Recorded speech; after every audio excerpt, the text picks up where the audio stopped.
From the queen who burned down an entire town using birds to the woman who became possibly the world's most prolific serial killer, today we have a show for you about the darkness that can eclipse a person's life once they're put into a position of power. Number 12. Let's start with a story of eye gouging because every ancient tale of kings and queens should include someone getting their eyes torn out. This queen in question was Irene of Athens. She was born sometime around the year 750. We don't know too much about her early days, but we do know she came from a family that could greatly influence politics. That meant she was always destined to be involved in all that violent malarkey that came with politics back then. It seems as though she might have been an orphan who was adopted into this family, with the head of the family being a guy named Constantine Sarantapechos. He was either her uncle or cousin, but what's important is that he was a patrician, a part of the ruling class in the great city of Athens. Irene ended up getting hitched the son of Byzantine ruler Emperor Constantine V.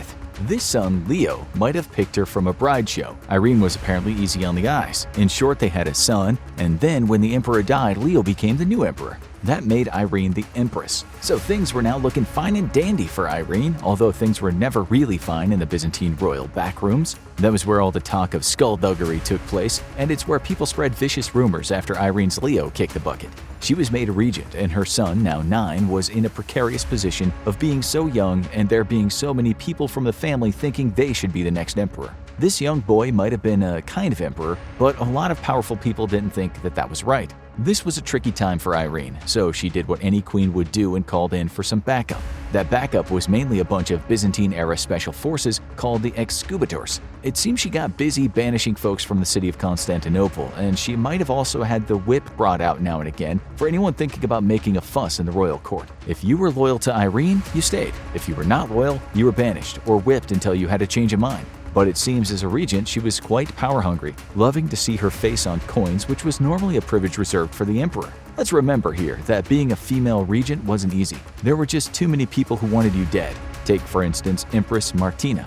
Martina was the last woman to become regent prior to Irene, and guess what happened to her? After about 1 year in the big seat, she was accused of poisoning folks and being power-hungry. So they cut out her tongue. Her sons were then paraded in front of her and their noses were cut off. Her youngest sons were castrated, and then the lot of them were banished to a small island. Make no mistake, Irene knew all about that story. She ruled well, making just the right friendships, but her son started getting a little bit peeved with her as he turned into a man. This ended with an open rebellion, but Irene came out on top and it seems she forgave her son at first. He tried to topple her again, and again he failed, this time running away to the provinces. But Irene's army caught up with him and dragged him back to the palace. He pleaded with his mother, but she was having none of it. She told her men to rip out his eyes, which they did, leaving the young man screaming on the floor. He might have actually not survived the ordeal. Losing your eyes or nose in those days was serious business, given that they had no skilled surgeons, as we do now, or medication for infections. So was Irene a brutal ruler? Well, let's be honest, she was almost always surrounded by potential enemies. We know that a mother watching on as her son's eyes are ripped out is what you might call a tad brutal. But back then, it wasn't all that strange. Irene was deposed after a while and sent to an island where she lived on for about 1 year and then died. She apparently became a wool spinner during that last year, which is quite a fall for a former queen. She was now probably in her mid to late 40s at the time of her death. Alright, now for someone downright crazy. And we mean that in the maniac sense of the word. Number 11. Maria Eleonora is such a wonderful sounding name, but Maria the monster also has a ring to it. Her story starts at the beginning of the 17th century, when the King of Sweden Gustavus Adolphus was looking for a wife. One day he became an accomplished military leader, but in his early 20s he did what his mother told him. He actually wanted to marry a woman named Ebba Brahe, but his mother wouldn't allow that. They still wrote to each other often, but it seems nothing really came of the relationship. Then the king got wind of a 17-year-old girl who many said was the most beautiful person around. This was Maria Eleonora. They eventually married, although it said Maria could have gotten married to any number of rich and powerful men, including the King of England. She was generally well liked by most people, although historians say she liked to party a bit too much. Her favorite pastime was watching shows which consisted of actors who had severe mental problems. She also loved shows where the actors had dwarfism, so in general she liked mocking people who were, let's say, just a bit different from her. Then something went wrong. She had a miscarriage and it seems this sent her over the edge. She walked around using foul language, screaming at anyone close by using the most obscene words. She also became paranoid and violent, which is never a good mix. She later had a child and that kid died after about 1 year. Remember that the king needed a son too, but most of the time he was risking life and limb in battles. That could mean no male heir if he died while fighting, and this put a lot of pressure on Maria. Then they finally had a baby girl, although Maria was horrified at what she saw. The baby, to be named Christina, had certain genetic condition, which meant she was covered in hair. Having a baby that resembled Bigfoot seemed to have finally sent her fully over the edge. Her first words when the baby was handed to her were, "Instead of a son, I'm given a daughter, dark and ugly, with a great nose and black eyes. Take her from me. I will not have such a monster." She had good moments, but many bad ones. She got pregnant again with a bump in her stomach and had a boating accident. Then she shouted to her friends, "Jesus, I cannot feel my child." This became yet another miscarriage. She really wanted a baby boy, of course,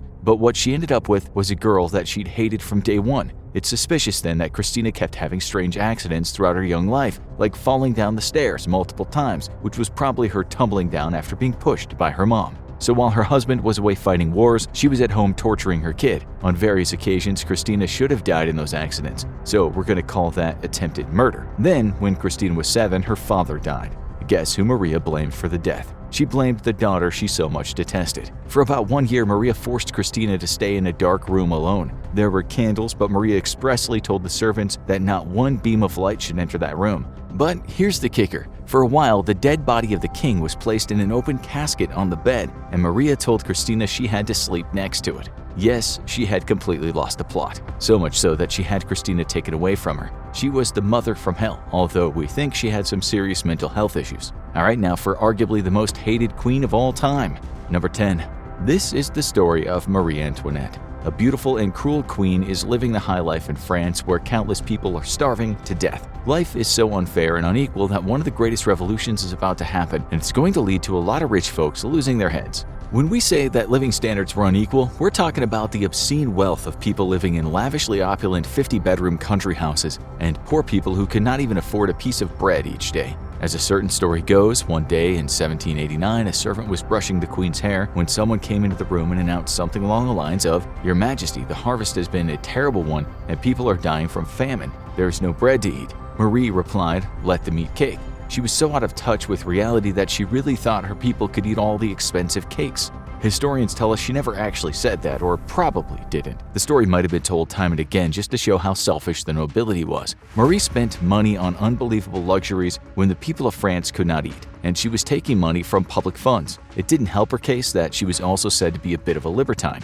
So when she appeared in the Place de Révolution on her execution day, you can bet that it was a huge celebration. She was without a doubt the most hated woman in France. At about 12:15 p.m., her head was placed on the block of a guillotine and whoosh, the queen was dead. Was she really all that brutal? Maybe not so much compared to the other women you'll hear about today, but let's be honest, to enjoy living in insane luxury while not caring about all the mass death from starvation going on around you isn't exactly a nice thing. Alright, let's now talk about one of history's most infamous serial killers. Number 9. Her name was Elizabeth Bathory, and while she was a countess and not a queen, her story is too outstanding to not include on this list. Records showed that this woman was almost inhuman in regard to her utter sadism that she inflicted on people. For one, she seemed to have hated her servants, and she would torture and kill them over the smallest matters. She even had a special torture room built for her brutal daily activities. In the late 1500s and early 1600s, she used her power to lure peasants back to her abode. She preferred good-looking young women, whose blood she thought would help her retain her beauty in old age. She would sometimes tear at the woman with her teeth like a savage animal. But after hundreds of peasants had died, some people became suspicious, especially as it was getting harder to get rid of the dead bodies. Bathory got older and became convinced that drinking her victims' blood wasn't working. So she told her servants to go out, find her women and girls with noble blood. These were hard to come by, so her servants ended up dressing peasants in fine clothes and telling them they had to pretend to be noble. To cut a long story short, the authorities were finally pushed into starting an investigation, even if Bathory was supremely powerful. They ended up finding mutilated bodies around her massive house, including folks who'd obviously been chewed on by Bathory. As you can imagine, this became a great scandal. About 300 people came forward and explained just how sadistic Bathory was, and how one day they'd sent their children to see her and the child never came back. The servants who helped Bathory pick up the victims were all beheaded, but Bathory, being so rich, was just told she'd have to spend the rest of her life locked in a rather luxurious castle. We'll never know the exact number of her victims, but it could have been as many as 650. Let's now head over to Asia. Number 8. Wu Zetian was a Chinese woman who historians have from time to time called a tyrant ruler. Born on February 17, 624, for a time she took over what was known as the Tang dynasty. She might have had some tyrannical leanings, but back in those days, getting blood on your hands was part and parcel of being a ruler. It must be said, though, that she lessened corruption and was behind some positive economic reforms. She was a good leader, in some respects. It was what she did to get power that you could call a little bit sketchy. For instance, when she was just starting out, she joined the harem of Emperor Gaozong. Once there, she went about killing the others in the harem to ensure that one day she would become the empress. Some historians have written that to stay in power, she was absolutely ruthless. She might have even murdered 2 of her own children, although that's still up for debate. It should be said that this particular rumor surfaced long after she died. Then, after she had secured her position, she kept it by coming down hard on anyone that criticized her. Some of those that did were either sent to exile or executed. It seems this kind of thing went on all throughout her life, although as we said, in those days, in general, could be brutal. Next up is another person who seems to have lost her mind. Number 7. Her name was Maria I, known for being the first queen of Portugal and often called Maria the Pious there. But in Brazil, a country where she was also the monarch, she got the name Maria the Mad. She was the eldest daughter of King Dom José. When he passed away in 1777, Maria took the throne. She had a husband who became the king, King Dom Pedro III. But it was her who was the lineal heir to the throne, and so she wielded all the power. It seems at the start she did a pretty good job, but something wasn't quite right in her mind, and she often suffered from debilitating bouts of melancholia. When those came on, she would often become delirious and then end up having to be carried home. Her husband died, and let's just say things didn't get much better for her after that. Like the Roman Emperor Caligula had once done after the death of his sister, Maria made sure everyone under her mourned for this great man. She made life miserable for normal people because of her own loss, not allowing regular festivities to take place. But she wasn't only a party pooper. It wasn't long until she couldn't rule at all and spent much of her time alone in her room. This was a place from where people would often hear wild screams. She was later taken to Brazil, but things didn't get any better there. She spent all of her time alone in bed, half mad, hence that's why Brazil called her Maria the Mad. She stayed like that until she died in 1816. So while Maria might not have been the most brutal woman on this list, she was certainly a terrible queen once her madness kicked in. This next queen was much, much worse. Number 6. Her name was Queen Ranavalona I, and she ruled Madagascar between 1828 and 1861. Once her husband had kicked the bucket, she took over, and she became known as an avid isolationist who spent much of her time keeping European colonists at bay, something which made European powers quite displeased. Many of the horror stories about this queen came from European explorers in the region, so we must take everything written about her with a slight pinch of salt. Still, we know for sure that she amassed a great army, but she didn't ensure that they were fed well. Its center forces died wholesale from general ill health, forced labor, and also starvation. If you were against her, she'd put you through what we now call a trial by ordeal, meaning she'd find out someone's innocence or guilt by making them endure some terrible sadistic torture. With so many of her soldiers dying and so many civilians also becoming ill and dying, the population of Madagascar pretty much halved. So that's certainly a black mark against her name. But she also came down hard on Christians, sometimes putting them through these trials of ordeals after accusing them of some kind of witchcraft. It was this widespread oppression of people that made some historians call her a tyrant ruler,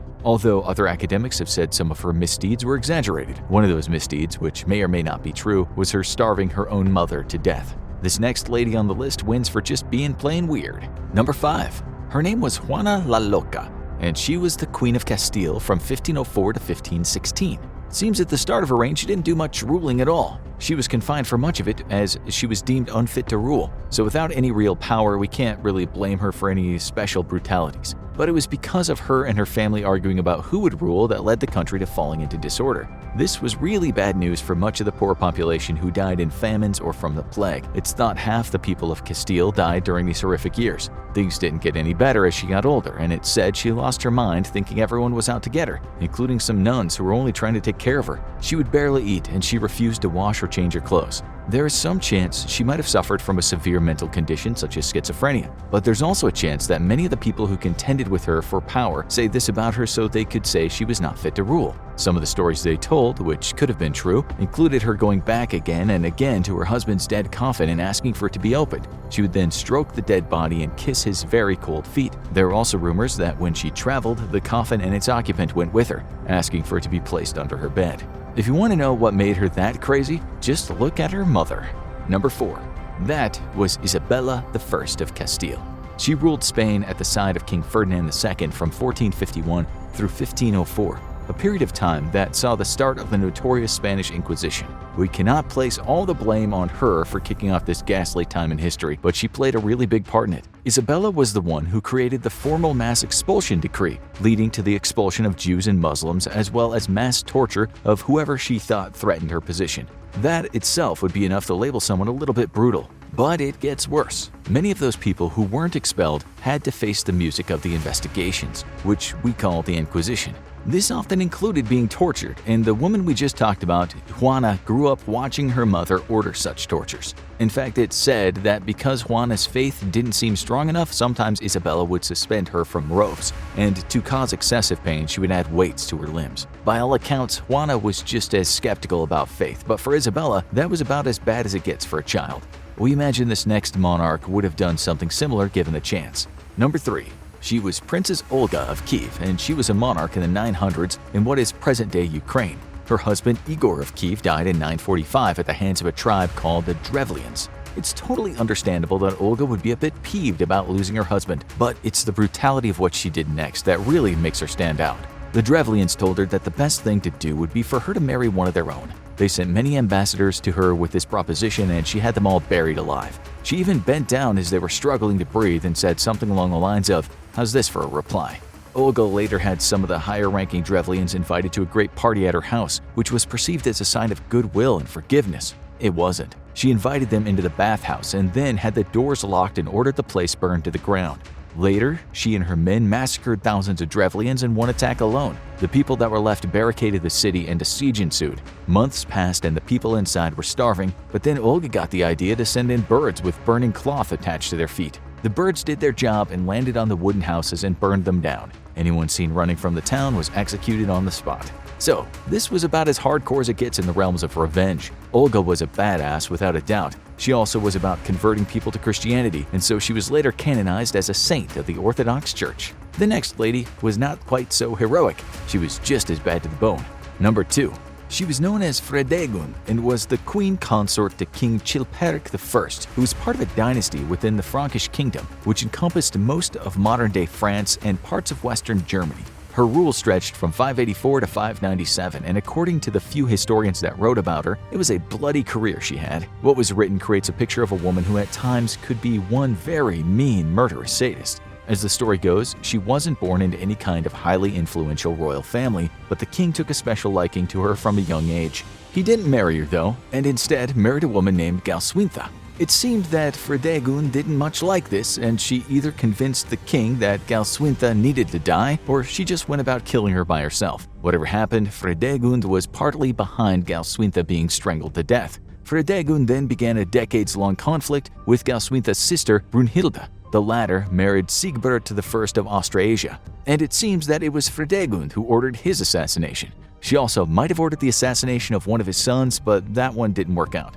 There were other successful assassinations, though, of people who had gotten on the wrong side of Fredegund for various perceived transgressions. She even hated her own daughter, Rigunth, and that's because once the daughter grew up and became attractive, she told Fredegund that she should be part of the consort of the king instead of her mother. The Roman historian Gregory of Tours said this happened next. Fredegund waited for her opportunity, and under the pretense of magnanimity, took her to the treasure room and showed her the king's jewels in a large chest. Feigning fatigue, she exclaimed, "I am weary. Put thou in thy hand, and take out what thou mayest find." The mother thereupon forced down the lid on her neck and would have killed her had not the servants finally rushed to her aid. So yes, this was a brutal woman if there ever was one. Now let's talk about a woman with way more blood on her hands. Number 1.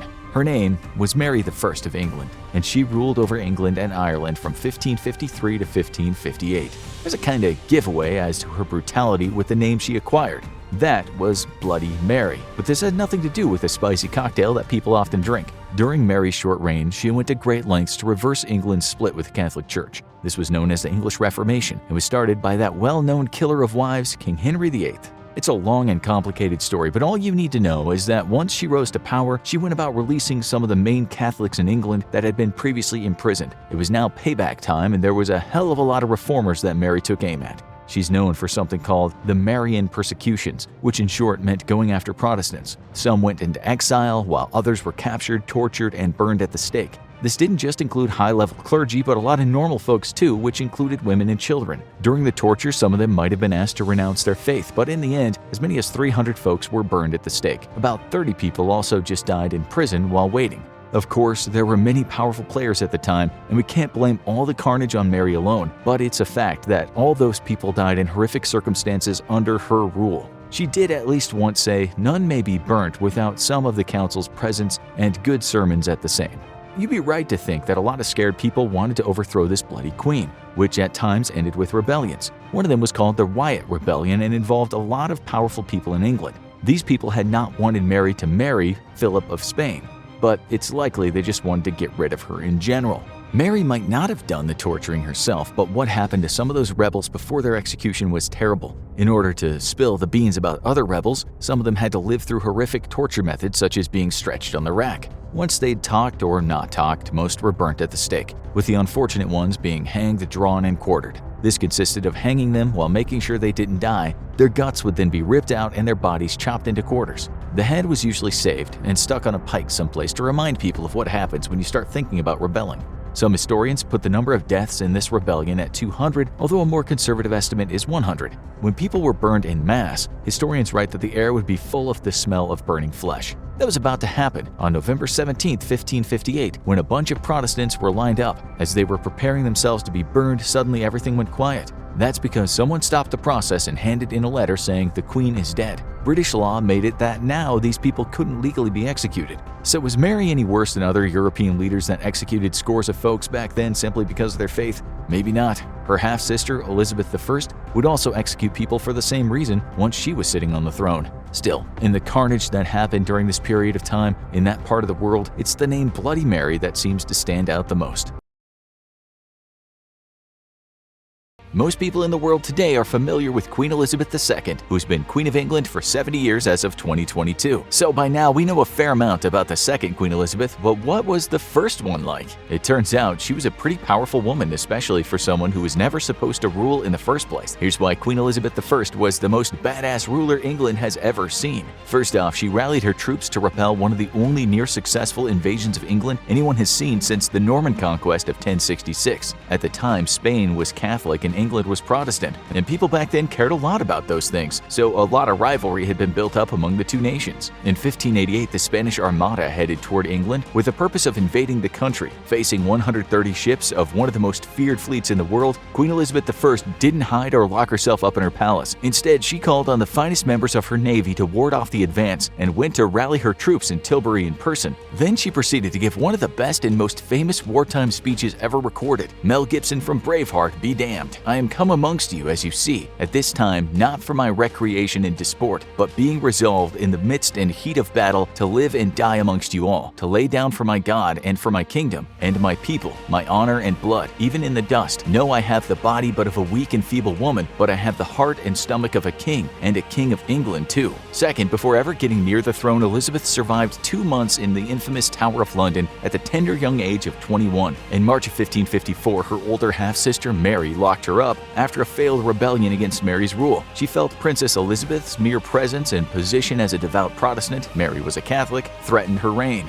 For 2 months, the princess was held in the same cells in which her mom, Anne Boleyn, was imprisoned, before eventually being executed when Elizabeth was just 2 years old. Though Mary eventually decided not to condemn Elizabeth to death, how generous, spending time locked up where her mother's last days had been spent, wondering if she'd be executed or not, must have been akin to psychological torture for the young princess. On May 19, 1554, the anniversary of her mother's execution, Elizabeth was released into house arrest. This imprisonment highlights another way in which Elizabeth beat the odds. The woman we now know as Queen Elizabeth I was never supposed to ascend to the throne in the first place. After Anne Boleyn was beheaded thanks to King Henry VIII not understanding what a healthy breakup looks like, her daughter Elizabeth fell out of favor in the royal court. Elizabeth also had an older sister, Mary I, born to Catherine of Aragon, and a younger brother, Edward VI, born to Jane Seymour. Thanks to a preference for older children, and good old sexism in leadership, this meant both were in line for the throne ahead of Elizabeth. After Henry VIII died, no doubt to the great relief of his sixth current and still breathing wife, Edward VI became king in February of 1547. He was 9 years old and about as competent a ruler as you'd imagine, which is why his uncle handled most of the state affairs. He died just 6 years later in 1553 at age 15, possibly from tuberculosis, possibly from one of the many other diseases floating around before modern medicine and hygiene were invented in Europe. Before his death, Edward VI decided he would uphold his father's reformation of England from Catholicism to Protestantism and thus disowned his sisters, passing the reins to his cousin, Lady Jane Grey. The people of England loved her so much that she ruled for all of 9 days before being forced to relinquish her position to Mary, who at the age of 37 was finally now Queen Mary I.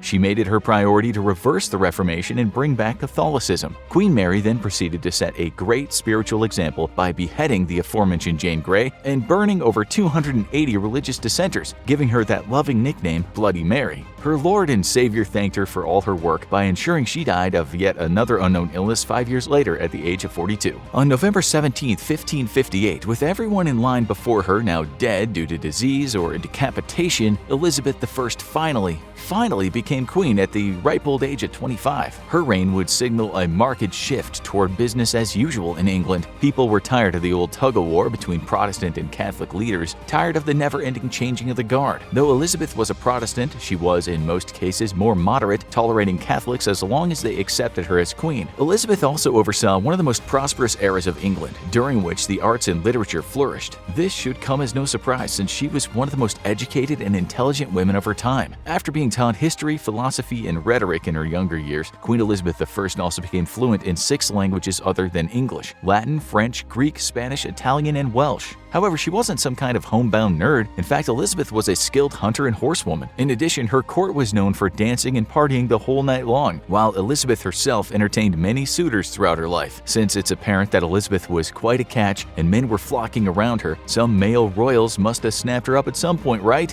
Wrong. And that was 100% Elizabeth's choice. See, Elizabeth had grown up with an understandably horrible idea of what marriage did for royals. Her father broke with the Catholic Church and caused a major schism in England thanks to his marriages, while her sister Mary was hated by Protestants, partly thanks to her wedding to the staunchly Catholic King Philip II of Spain, but also because she was awful, let's be real. Furthermore, Elizabeth knew that plenty of people still doubted her ability as a woman to rule, and some of them would push for any potential husband of hers to take over more leadership responsibilities. But as a true badass who knows her worth, Queen Elizabeth also knew that there were few, if any, men who would do nearly as good a job as her on the throne. So she decided to sidestep this tricky issue and any potential domestic and foreign complications marriage might cause by rejecting marriage entirely. This allowed her to retain total power, and honestly, England was probably better for it. Still, she enjoyed many suitors and flirtations throughout the years, though she engaged in most of them for political ends. Elizabeth knew her country was weaker than some of her neighbors, and alliances were important. She tempted many royals of other countries, from Swedish kings to Austrian archdukes, with the possibility of marriage in order to keep their countries closely aligned. One time, she strung along Francois, Duke of Anjou, for a full decade before rejecting him, which must have been incredibly embarrassing when he discovered the court gossip was all about what a doormat he was. Her single status led her to dubbing herself the Virgin Queen, though given her close intimate relationships with many suitors over the years and even decades, historians believe her virginal status was more,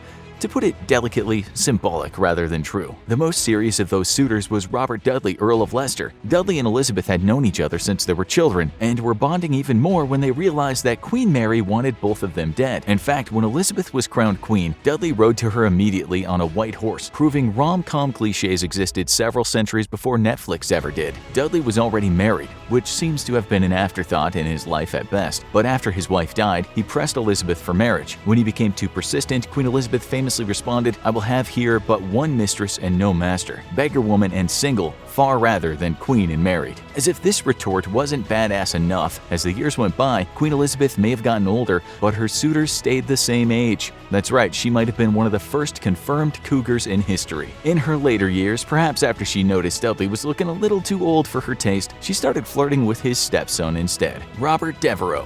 Flattered and looking to attain some royal appointments, the handsome Devereux flirted and courted his way up the royal ladder. Their relationship was a source of constant gossip due to their age difference, since Elizabeth was 33 years older than Devereux. That being said, Elizabeth was no fool, and as it turns out to be the case with many young, privileged, attractive, but not incredibly bright men, Devereux was a little too full of himself and not smart enough for his own good. Thanks to his vanity and frequent disloyal conduct, including unseemly jealousy and impatience with being ruled by a woman, he fell out of favor with Queen Elizabeth. This resulted in him attempting to revolt against the Queen. Elizabeth calmly responded by ordering the separation of his head from his body. The news of Devereux's death by beheading reached Queen Elizabeth as she was playing the virginals, a popular keyboard instrument at the time. She paused for a second to hear the news, digested it for a few seconds, then resumed playing like a stone-cold killer. England's propensity during her reign shows that she might have made the right choice to rule the country alone. Thanks to the peace Queen Elizabeth brought to England, the arts and literature flourished during her years on the throne. She created a literacy court and surrounded herself with poets. Literary giants like William Shakespeare and poet Edmund Spenser created most of their famous works during this time. England had hardly been a bastion of arts in Europe before this. Queen Elizabeth was the innovator that put her country on the artistic map, with works that have thrived almost 500 years after they were created. While this creativity reigned at home, Queen Elizabeth sought adventure and explorations abroad. The Queen almost single-handedly started England's age of exploration in response to her countrymen's demand for spices, anything to make the English food they faced every day tolerable. After seeing her rival nations, primarily Spain, gain footholds in the New World, Elizabeth knew she needed to join this race between European powers. In 1572, she commissioned Sir Francis Drake to sail to the Americas. Since the Spaniards were already there and conditions were hot and difficult, Drake figured he could just raid Spanish gold and goods from where they were stored in Nombre de Dios, Panama, instead of finding some himself. After all, those goods were stolen from the indigenous population in the first place, so at that point, what did it matter who had stolen from whom? See, depending on who you asked, or even the day of the week, Sir Francis Drake was either a brave explorer or a ruthless pirate. Queen Elizabeth didn't really chastise so much as encourage him on his plunders, as long as they were to the detriment of Spain. As might have been evident when Spain sent dozens of their ships to invade and burn England to the ground, the two countries had issues that the age of exploration exacerbated. Furthermore, English galleons were built with limited storage space but the ability to move rapidly. This meant most of them couldn't travel long distances but could outmaneuver other ships in a confrontation. It's written by historian Nicholas A.M. Roger in The Safeguard of the Sea. These ships were better fitted for predatory warfare than for peaceful trade, for stealing the products of other people's colonial empires rather than developing one themselves. Drake, along with Sir Walter Raleigh, regularly ransacked Spanish ships and stole their goods. Queen Elizabeth frequently rewarded these efforts, essentially making herself a bit of a pirate queen in the process. The Queen, being the ambitious, tough ruler she was, protected her pirate explorers, or as they were called at the time, privateers, because she needed them to prove England's strength on the seas. In 1577, she eventually picked Sir Francis Drake to circumnavigate the globe in a ship built for such a mission. He became the second man in the world to do so, after Portugal's Ferdinand Magellan. Queen Elizabeth jump-started the age of exploration, which eventually led to England amassing one of the largest empires in the world. She fully and correctly believed that operations in the New World and across the globe would bring England unlimited wealth and power. This queen, who spoke 7 languages, could hunt and ride with any man, and cultivated one of the most important creative eras that would become her country's cultural legacy for centuries, put England on track to evolve it to the power it would become. This is in addition to her surviving one of the most infamous historic prisons in the world, rallying and leading English troops against the Spanish Armada, and enjoying an endless string of royal mail's attention while she did so. There have been few rulers who have sat on the throne as long or made as big an impact as Queen Elizabeth I.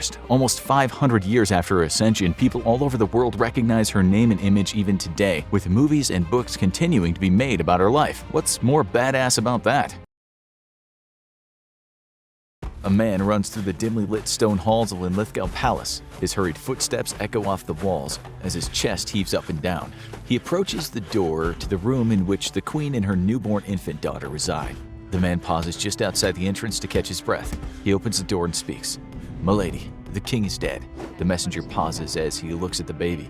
"Your daughter is now Queen of Scotland." The baby lets out a cry as her reign begins. On a cold December day in 1542, King James V is laid to rest.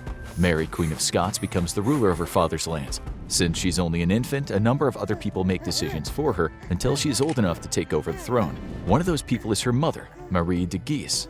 She oversees her daughter's future and the future of Scotland. Marie de Guise sits around a table of advisors as the sun shines through the stained glass windows. "My lady," one of the regents starts, "word has traveled fast across the lands. Henry VIII now knows the death of your husband. He's going to come after your daughter one way or another. There are murmurs from the other advisors sitting around the table. They're all Catholic nobles, and the last thing they want is a Protestant like Henry VIII meddling in the affairs of Scotland. The advisor continues speaking. We received word that many in the English court will not recognize the current king's children as heirs to the throne, since they're illegitimate in the eyes of the Catholic Church. It seems as if Henry's proclivity for the new wives has finally caught up with him. Marie de Guise nods as she ponders what this means for Scotland and the people of England. But the more pressing concern is what Henry VIII might do to her daughter. As Henry VII's great-granddaughter, Mary is the rightful heir to the English throne when Henry passes away. This is the last thing the Mad King wants for his line of succession. He killed so many wives just to ensure he would have his son to succeed him. Now, all of that seems to have been for nothing. Henry VIII has shown his desperation in an unsurprising way, another advisor chimes in. He has proposed that your daughter Mary and his son Edward should be wed. This would bring peace to our lands, but as everyone sitting around the table knows, the marriage is unacceptable. We will not allow a Protestant boy to sully the prestige of our new queen. Everyone agrees. Marie de Guise is silent for a moment. All eyes fall on her as she cradles the newborn queen in her arms. We'll need allies if we're to make sure that Henry and his allies are kept in check. My daughter's destiny lies not in Scotland at the moment, but beyond our shores on the mainland. There's an unsettling silence among the advisors. They know that the mother of the queen is right, but it seems wrong to send the newborn away from her homeland at such a young age. Then again, it might be the only hope for Scotland to maintain control over their lands. Life is dangerous for a monarch, especially an infant monarch with an enemy as powerful as Henry VIII. It would only take a single cunning assassin a few moments to smother the new queen in her cradle.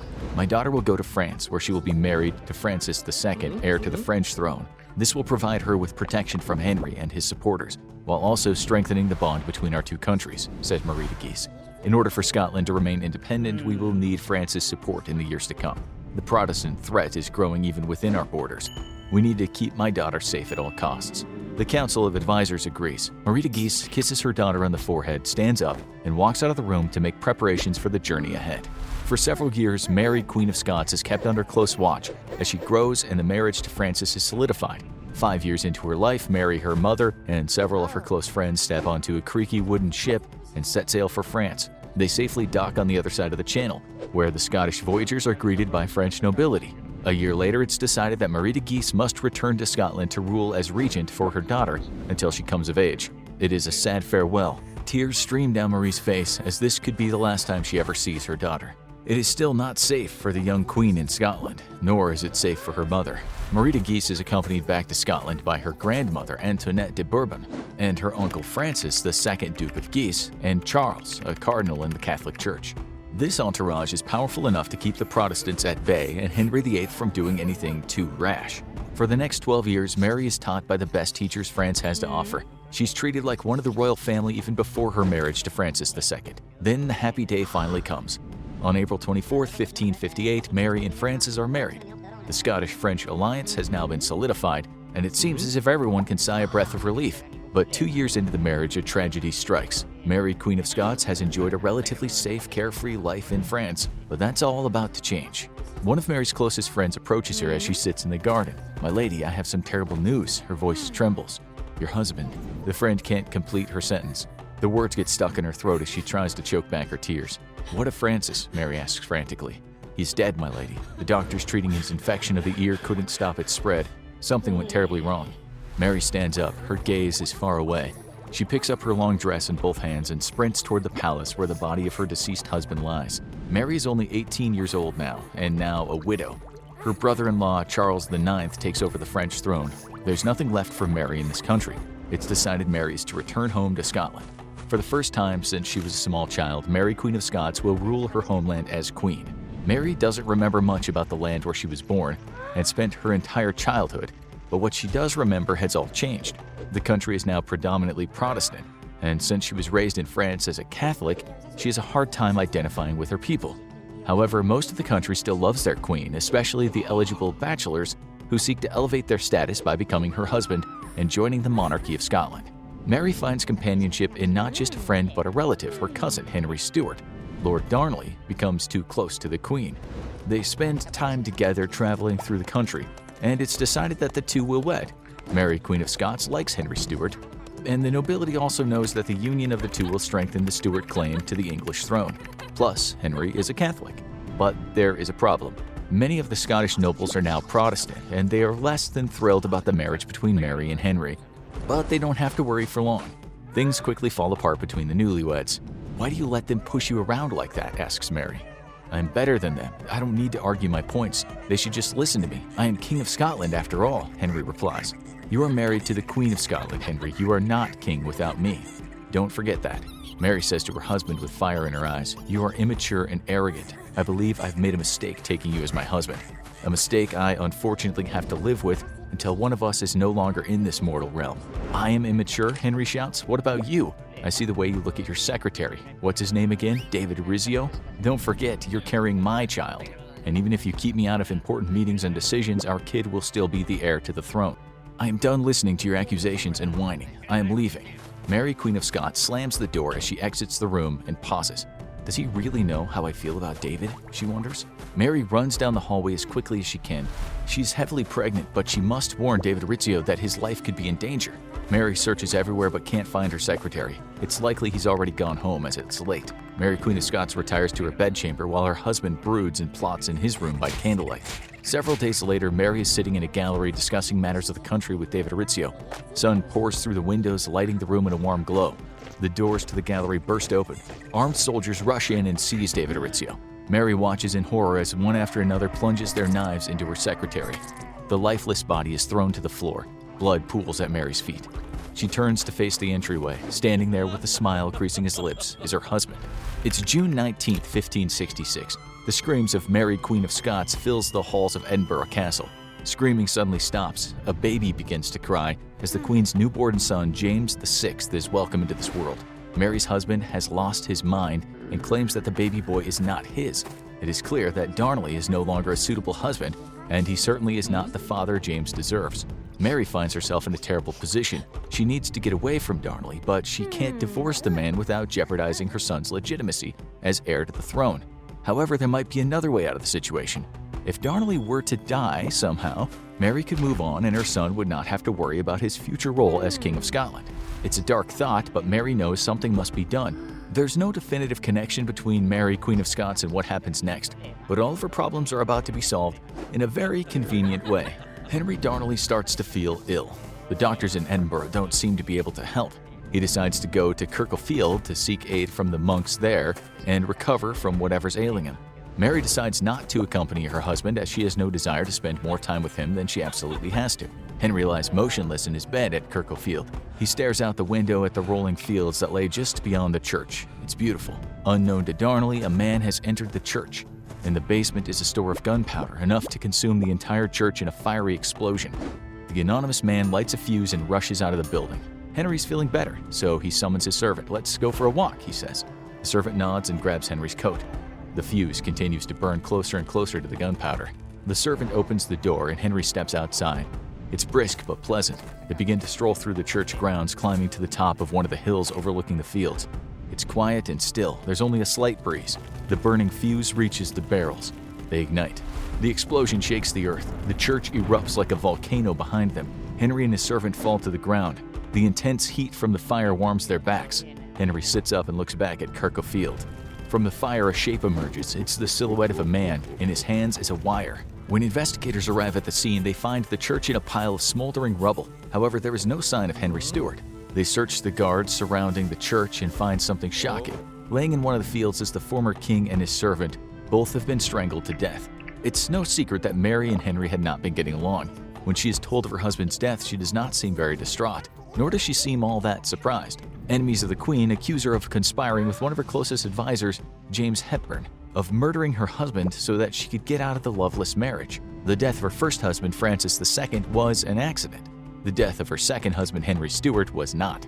In a move that shocks the nation and the nobles of Scotland, Mary, Queen of Scots, weds James Hepburn in May of 1567, only 3 months after the murder of her former husband. Since the previous lovers were dead, the Catholic Church has no argument against the Queen remarrying a third time. However, who she marries does seem suspicious. It seems as if the world is falling apart around Mary. The elites of the country continuously scheme to have her removed from the throne. Many of her loyal subjects now question her ethics, as it appears the Queen had some sort of role in the death of her previous husband. And even though things seem like they can't get any worse, they do.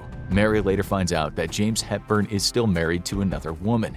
He told Mary, Queen of Scots, that he'd been previously married but was recently divorced, when in fact he had never gone through with the proceedings. In order to save face, Mary has to act quickly. She concocts a story that James Hepburn abducted her and forced her to marry him. In reality, there is no evidence to support the claim. Back-to-back scandals are never good for a queen, and the Scottish nobles take advantage of this. However, this time, it's not just the Protestants who are trying to remove Mary from the throne, but the Catholics as well. It seems as if everyone is turned against the young queen.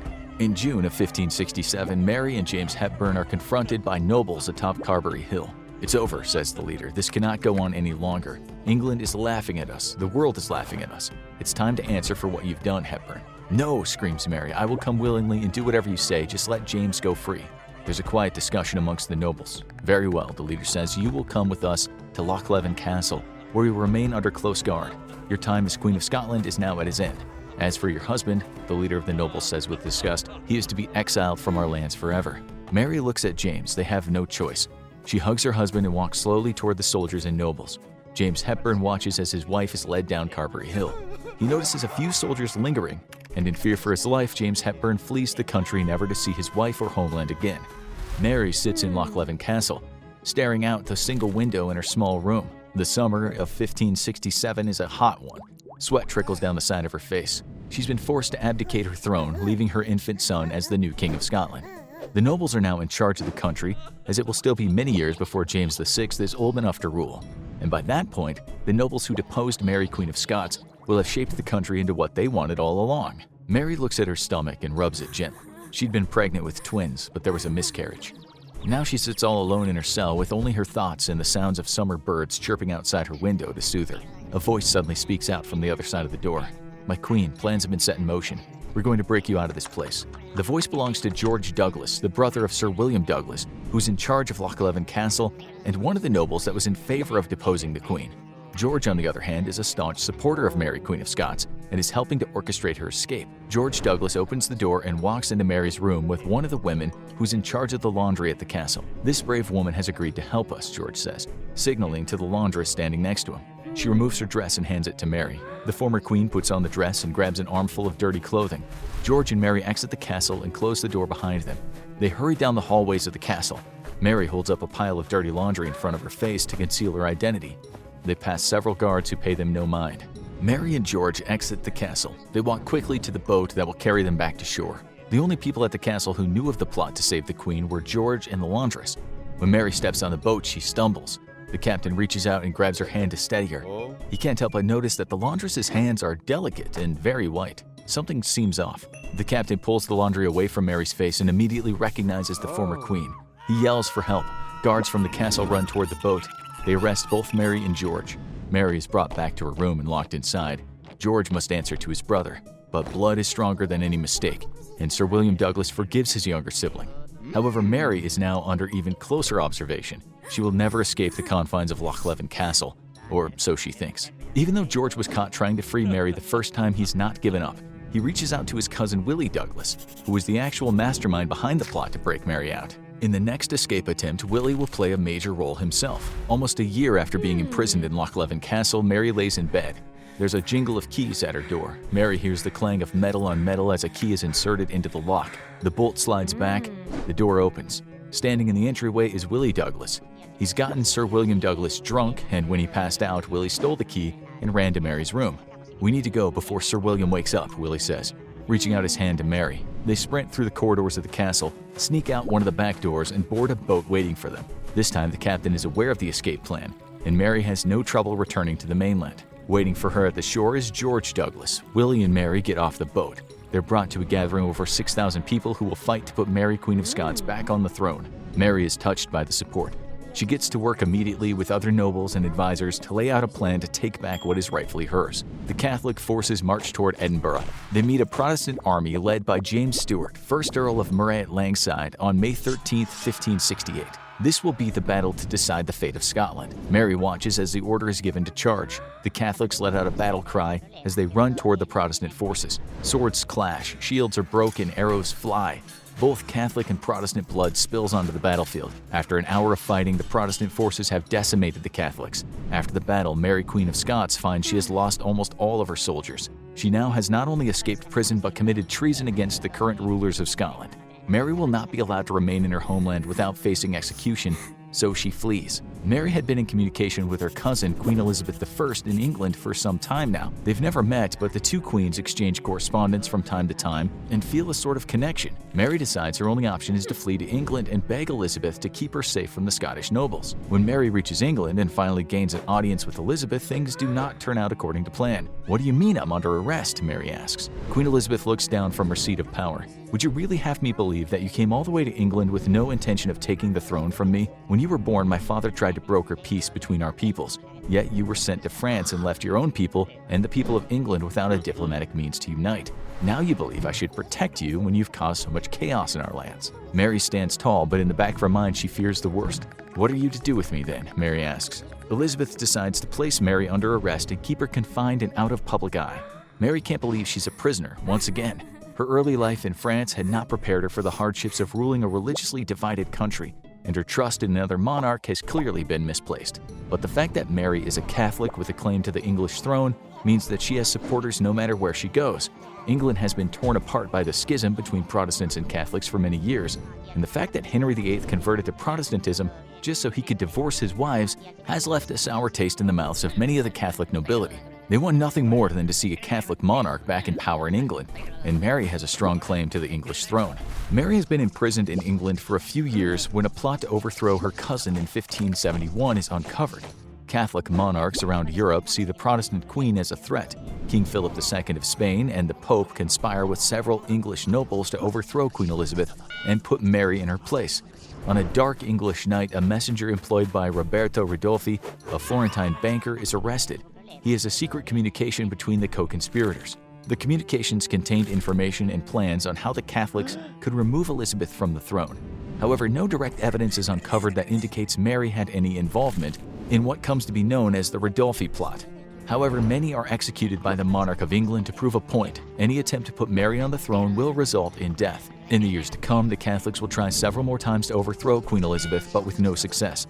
Each plot that's uncovered is scrutinized by the monarchy, but Mary's involvement is never definitively proven in any of them. Elizabeth is frustrated that the Catholics are so adamant about taking what's rightfully hers.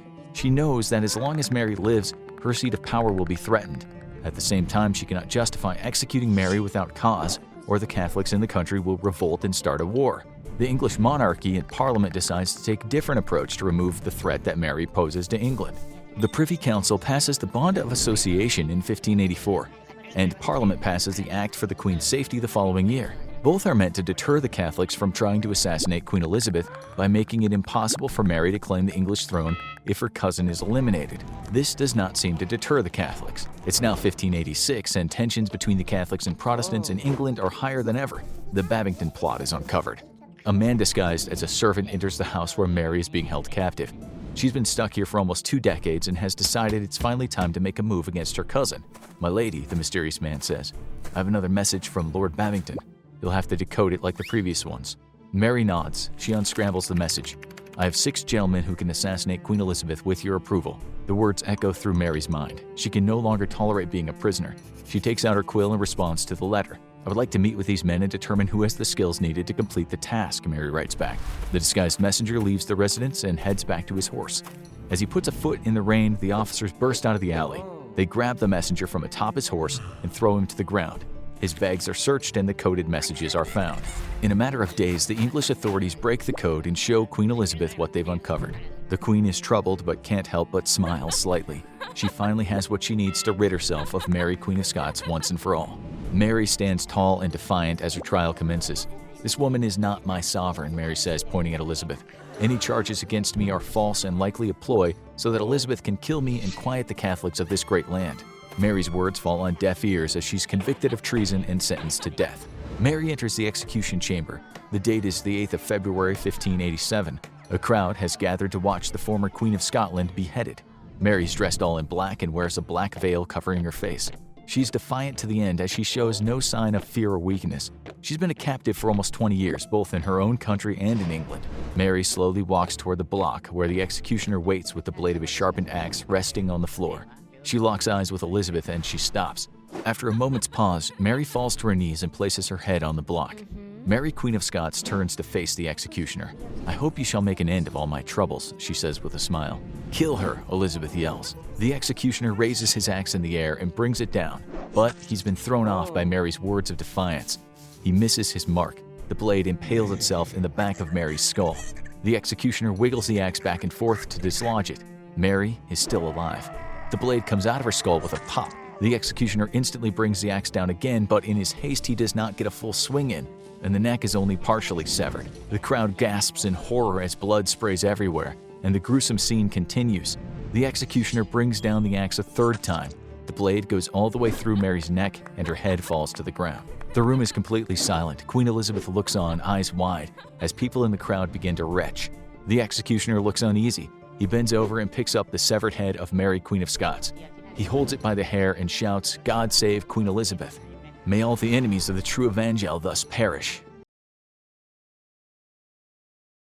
It's the early 19th century and you're a member of the Madagascar military. Your job is to fend off the attempts at colonization by the British and the French, both of whom are aggressively seeking to establish colonies in your home country and subjugate your people. You're a proud patriot and have fought in numerous battles against European armies, emerging victorious each time. But right now, none of that matters because Queen Ranavalona, the Mad Queen of Madagascar, has questioned your loyalty and threatens death, along with that of dozens of other members of the military. But Queen Ranavalona is a fair and just queen. She has arranged for a way that you can prove your loyalty. You simply have to eat 3 raw chicken skins. That's right, no trial, no evidence, no jury. Just eat 3 raw chicken skins and you'll have proven that you're a loyal subject and free to go. You immediately wolf down the first skin, followed by the second, and finally, after a few nauseous gulps, the last. The raw skins slide down your throat covered in slime, and you're getting the urge to vomit. Try as you might, you can't help yourself, and you puke up 2 of the 3 chicken skins on the spot. "Guilty!" the Mad Queen shouts from her seat. You failed her test and have been pronounced a traitorous enemy of the state. The punishment? Death. And all because you failed the Queen's loyalty test. See, the Queen knows that a truly loyal subject would have vomited all 3 skins immediately. Welcome to the court of the Mad Queen of Madagascar, a woman so evil she killed off most of her own subjects. Ranavalona I began life as Ramavo, the daughter of lesser royalty. Her life, however, took a very Cinderella-like turn when her father became aware of a plot to murder the current king and promptly warned his master of it. The conspirators were discovered and the plot foiled, and in his generosity, the king took Ramavo as his adopted daughter and married her to his son and heir to the throne, Radama. In 1810, Radama took the throne and began the age-old Madagascarian tradition of killing potential rivals and dissenters. For Ramavo, though, this included members of her own family, something which no doubt cooled things off quite a bit in the royal bedroom between the king and queen. Ramavo decided that Radama would not be king for long, and that she would just instead rule as queen. While some accounts state that Radama died of syphilis, many believe that Ramavo slowly poisoned her own husband to death. 18 years after taking the throne, Radama died, leaving his oldest sister's son as the next in line for the throne, because the rules of succession are a little weird in monarchies sometimes. Ramavo, however, wouldn't abide by anyone on that throne but herself, and quickly put a plot into action that she'd been carefully cultivating for years. With the support of many wealthy and influential people, Ramavo took the throne and immediately began her own purge of rivals and dissenters. The first to go were the members of her own adopted family, who had a more legitimate claim to the throne thanks to their royal blood. Ramavo, now Queen Ranavalona I, initiated a hunt for every living member of the royal family. This would be the start of the 3 decades of brutal bloodshed, which would end with Queen Ranavalona I named the most murderous woman in history. A strict traditionalist, Queen Ranavalona believed in the old ways of her people, and for her accession ceremony had her naked body anointed with the blood of a freshly slain bull. This would make for a fitting introduction to a woman who would spill the blood of millions. After officially taking the crown, she put the royal family to death in a variety of ways. Rakatube, the son of the late Radama's eldest sister, was speared to death, and in order to not break taboo by shedding royal female blood, his mother was simply locked up and starved to death. The rest of the royal family quickly followed suit, with the women arguably suffering worse fates thanks to the tradition of not shedding royal blood. Rather than a quick execution, they faced weeks of slow starvation in dank prison cells. A staunch anti-European, Ranavalona quickly undid many of the reforms that her husband had initiated in a bid to modernize the nation. European teachers, merchants, and diplomats were expelled from the nation, and trade deals with Britain and France were immediately cancelled. The French took particular offense and dispatched a fleet to remove Ranavalona from power, but the invaders suffered severe bouts of malaria and were left weakened and barely able to fight. Not one to miss a lucky opportunity, Ranavalona dispatched her forces and the French were soundly defeated, their heads placed on stakes along the beach to serve as a warning to future European invaders. With the European military suppressed, the Queen turned her attention to the Christian missionaries present on her island. At first, she had tolerated them, as they educated the people and established cottage industries which fed her coffers. However, in time, Ranavalona grew more and more hostile toward Christianity and banned the conversion of her people to Christianity. She knew that taking direct action against Christian missionaries would incur the wrath of the European powers, and thus she tolerated their presence for a while. Then Ranavalona became enamored with a French sailor who'd washed up ashore on Madagascar and happened to be a brilliant politician and engineer. With his knowledge of metallurgy and munitions, he was given the task of constructing a factory which would manufacture modern rifles and ammunition for the Mad Queen's army. Under his guidance, Madagascar prospered as a military and economic power. Now, with a well-equipped army capable of fending off a large invasion force, the Queen only needed a distraction to take away the attention of the French forces so she could act on the Christian missionaries on her land. She got that in the 1830s as a political upheaval called away much of the French fleet. Christian missionaries were banned from teaching Christianity in schools, and eventually even the practice of religion was outlawed. Many missionaries fled Madagascar, but others remained, spurred on by their convictions. By the mid-1830s, many remaining Christians would be martyred, starting with the murder of 14 Christians who were hung over a ravine with ropes and then had their ropes cut. This was an execution method popular with the Queen and used not just for Christian missionaries. Others subjected to this execution method would be hung over a cliff's edge with ropes and left there without food or water, and their relatives would be forced to watch until at last the ropes frayed and sent the condemned to their death on the rocks below. Ranavalona was heavily inspired by the medieval period's penchant for torture and execution though, and practiced many medieval techniques with gusto. During her reign, dissidents and criminals alike would be dumped into pots of boiling water and oil, or simply tied down with ropes and burned alive, often while family members watched. Others would be buried in coffins or simply thrown into the holes to have dirt shoveled over them. The Queen also embraced the practice of fanom poana, or the use of poor Malagasy who were unable to pay taxes for forced labor. In essence, any poor citizens unable to pay their taxes became slave labor, used to build everything from houses to roads and whatever crazy whim the Queen had on that particular day. Those slaves were typically forced to work far from home, and as the labor was unpaid, they faced slow starvation if they ever tried to return home. As a result, many starved to death or died from the brutal labor conditions. Largely unable to pay her military troops, the Queen instead once more turned to tradition. Military units were given the right to pillage other tribes on the island and would kill, murder, and rape with abandon, often stealing everything that they could carry away with them, including naturally many slaves. This proved popular with the military and understandably was far less so with their subjects. Yet it wasn't just her poor subjects that were at risk from the Queen's madness. As Ranavalona grew older, she grew ever more erratic and unsettled, leading to the infamous Buffalo Hunt of 1845. On pure whim, the Queen suddenly ordered that her entire royal court go on a buffalo hunt, and insisted that each noble had to bring a full retinue of slaves and underlings. The hunting party grew to around 50,000 people, and the Queen ordered that a road be built into the jungle ahead of the hunting party so as to ease its travel. With no advanced planning, the expedition took off with thousands of slaves and laborers struggling to build a road through thick jungle. As the workers hacked their way into thick, malaria-laden jungle and swamps, disease ran rampant, decimating the labor force. Nonetheless, the Queen demanded more labor be found and the work continue. Because the hunting party of 50,000 had taken off with no advanced preparation, there was little food available and even the nobles of her court were not spared death and disease. The hunting party was forced to forage for food or take what they could find from villages they passed, with even the highest nobles paying exuberant prices for simple rice. As the corpses piled up, they were simply tossed into ditches along the road, and the party progressed forward regardless of the human misery. Astonishingly, the buffalo hunt lasted for 16 weeks, with a road leading nowhere built deep into the jungle so that the Queen could travel comfortably. By the end of the expedition, 10,000 men, women, and children were killed, and not a single buffalo was ever shot. Queen Ranavallona's son eventually grew tired of her insanity and hatched a plot alongside his European friends to remove her from power. Her son Rakoto was popular with the people and the soldiers for sparing so many from the queen's insane tortures and punishment,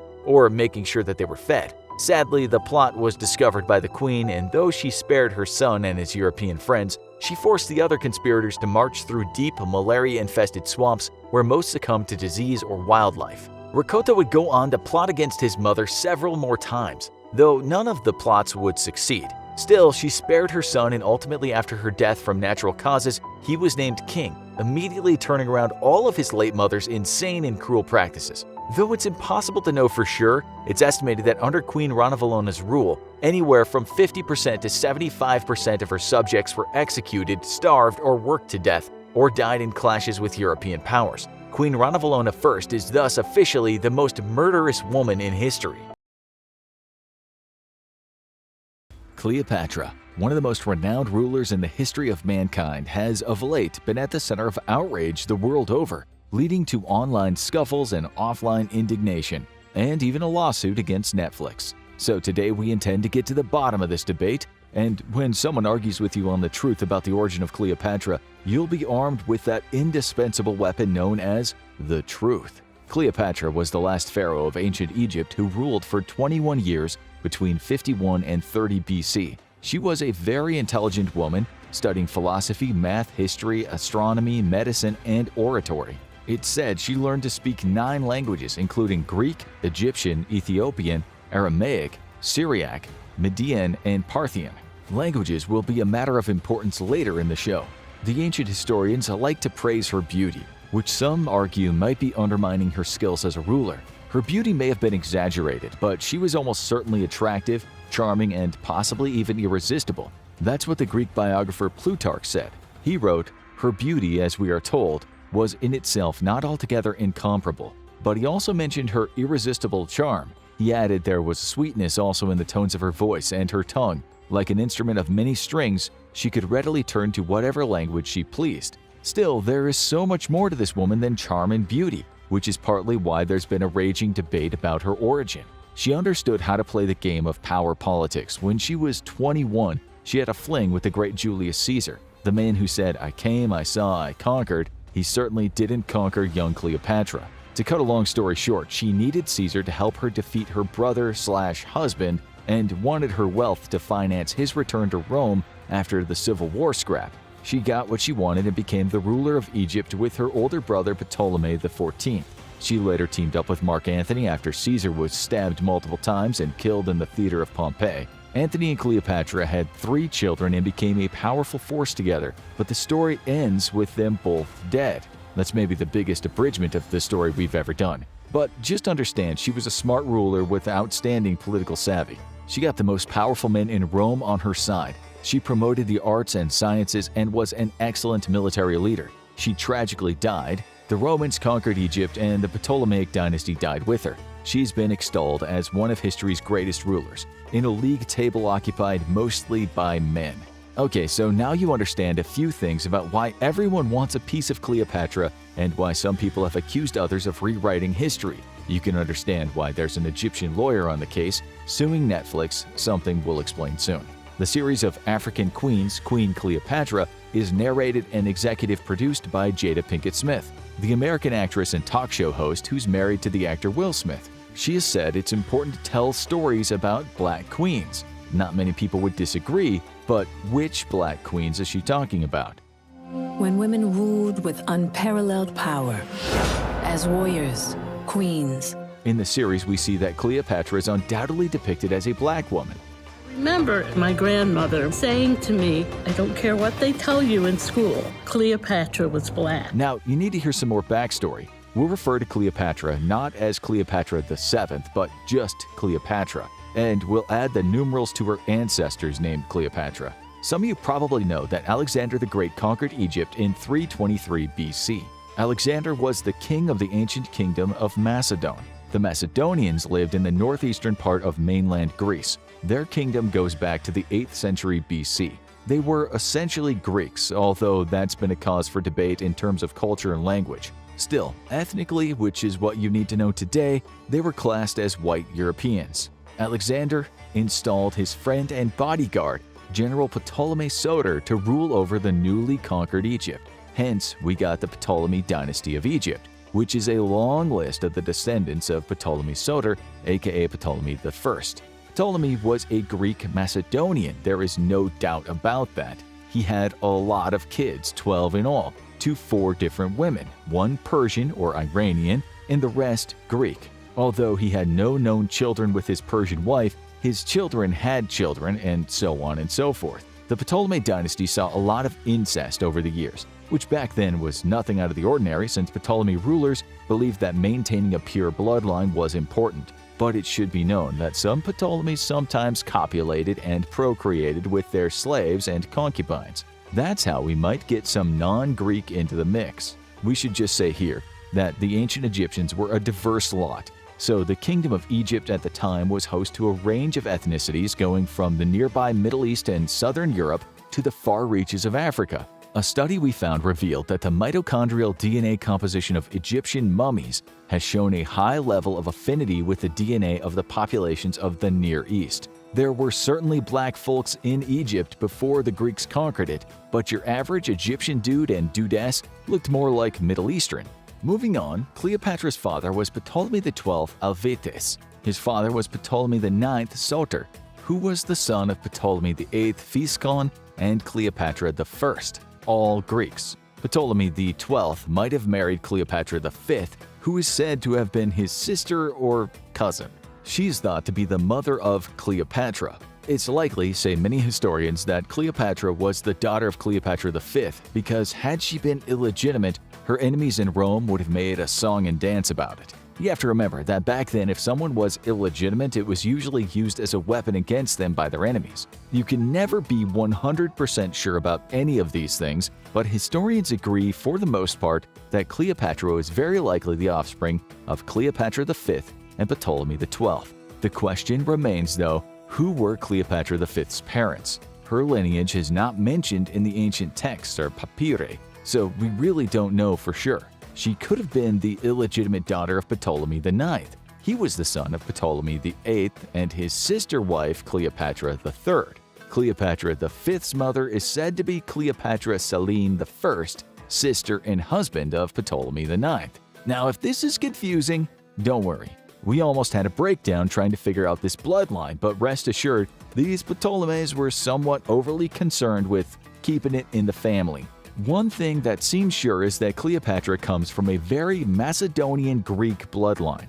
So, how did we reach this point of contention? The confusion starts because we can't always be 100% certain of the bloodline, since these Ptolemy men, as you know, had the occasional illegitimate kid. For instance, there's the theory that Cleopatra's paternal grandmother was a concubine. She might have been Alexandrian or Nubian, which could make her ethnicity non-Greek, or perhaps she might have been black. It's a long shot to say the least, and there's not really much to back it up. It is worth noting that Strabo, one of the very few contemporary resources that wrote about Cleopatra, once said Cleopatra's grandfather did have a few wives. Still, he said they were of a significant status, which means they weren't slaves or concubines. There's a chance that Cleopatra's grandfather got it on with an Egyptian. It's telling that Cleopatra could speak the Egyptian language. She was the first in her line who could do that. This might suggest a close connection to an Egyptian bloodline. Still, some scholars have said she likely had no Egyptian blood, stating that there's only one piece of evidence that says a Ptolemaic king had an Egyptian mistress, and that was Ptolemy II in the 3rd century BC. Nonetheless, it's really hard to know how many mistresses these men had. One thing we don't have are any descriptions talking about the color of Cleopatra's skin. Nonetheless, an important factor in this debate regarding looks was mentioned by the Egyptian archaeologist Zahi Hawass. He certainly doesn't think Cleopatra was black. Incidentally, he wrote that once he sat at a dinner table in New York with Will and Jada Pinkett Smith, and later the Smith family, minus Jada, did visit Egypt. In the same article, Hawass said he'd unearthed coins in temples, and Cleopatra's face on those coins is certainly not that of a black woman. He said he'd found other images too, which also make her look European. But importantly, he wrote, luckily for historians and archaeologists, the ancient Egyptian artists were sticklers for detail. Examine the faces, and the racial characteristics for each of the figures are clearly shown. He goes on to say that he and his team excavated the tomb of Ramses II in the Valley of the Kings, and they found a scene of the sun god Ra on his boat, standing in front of Egyptians, Africans, Libyans, and Asiatics. Hawass said the ethnicities of all four were clearly identifiable. He added, Netflix is trying to provoke confusion by spreading false and deceptive facts that the origin of the Egyptian civilization is black. There's an early Roman bust from 40 to 30 BC, which is in the style of a Greek woman. Greek and Roman art and coinage present her as having traditional Mediterranean ethnicity. She's depicted as having a large nose and olive skin. It should be noted that some of these artifacts were made many years after she died. While we can't be 100% sure of her exact bloodline, we need to understand why she's been called a black African woman, something people started writing about as early as the 19th century. Some of these theories were easily refuted, such as when it claimed in a book that Cleopatra said she was black in the New Testament's Book of Acts. She clearly didn't, and no historian would say that now. There's also a BBC documentary titled Cleopatra: Portrait of a Killer, in which scholars try to reconstruct her skull. The conclusion was that she might have been black, but experts have debunked what little evidence there was. The speculation was based on a skeleton found in a tomb, which led the team to think the half-sister of Cleopatra was possibly black, but this was also debunked by scholars. The conclusions in the series were later referred to as pseudoscience. It's worth noting that people back then had no concept of race, but they did think about ethnicity. In fact, it's written that the Ptolemy dynasty was xenophobic toward what you might call outsiders. This is also another reason why Cleopatra is very unlikely to have been black. As you know, the Ptolemies didn't like mixing their blood with the outsiders. There really isn't any compelling evidence we can find that says she was black.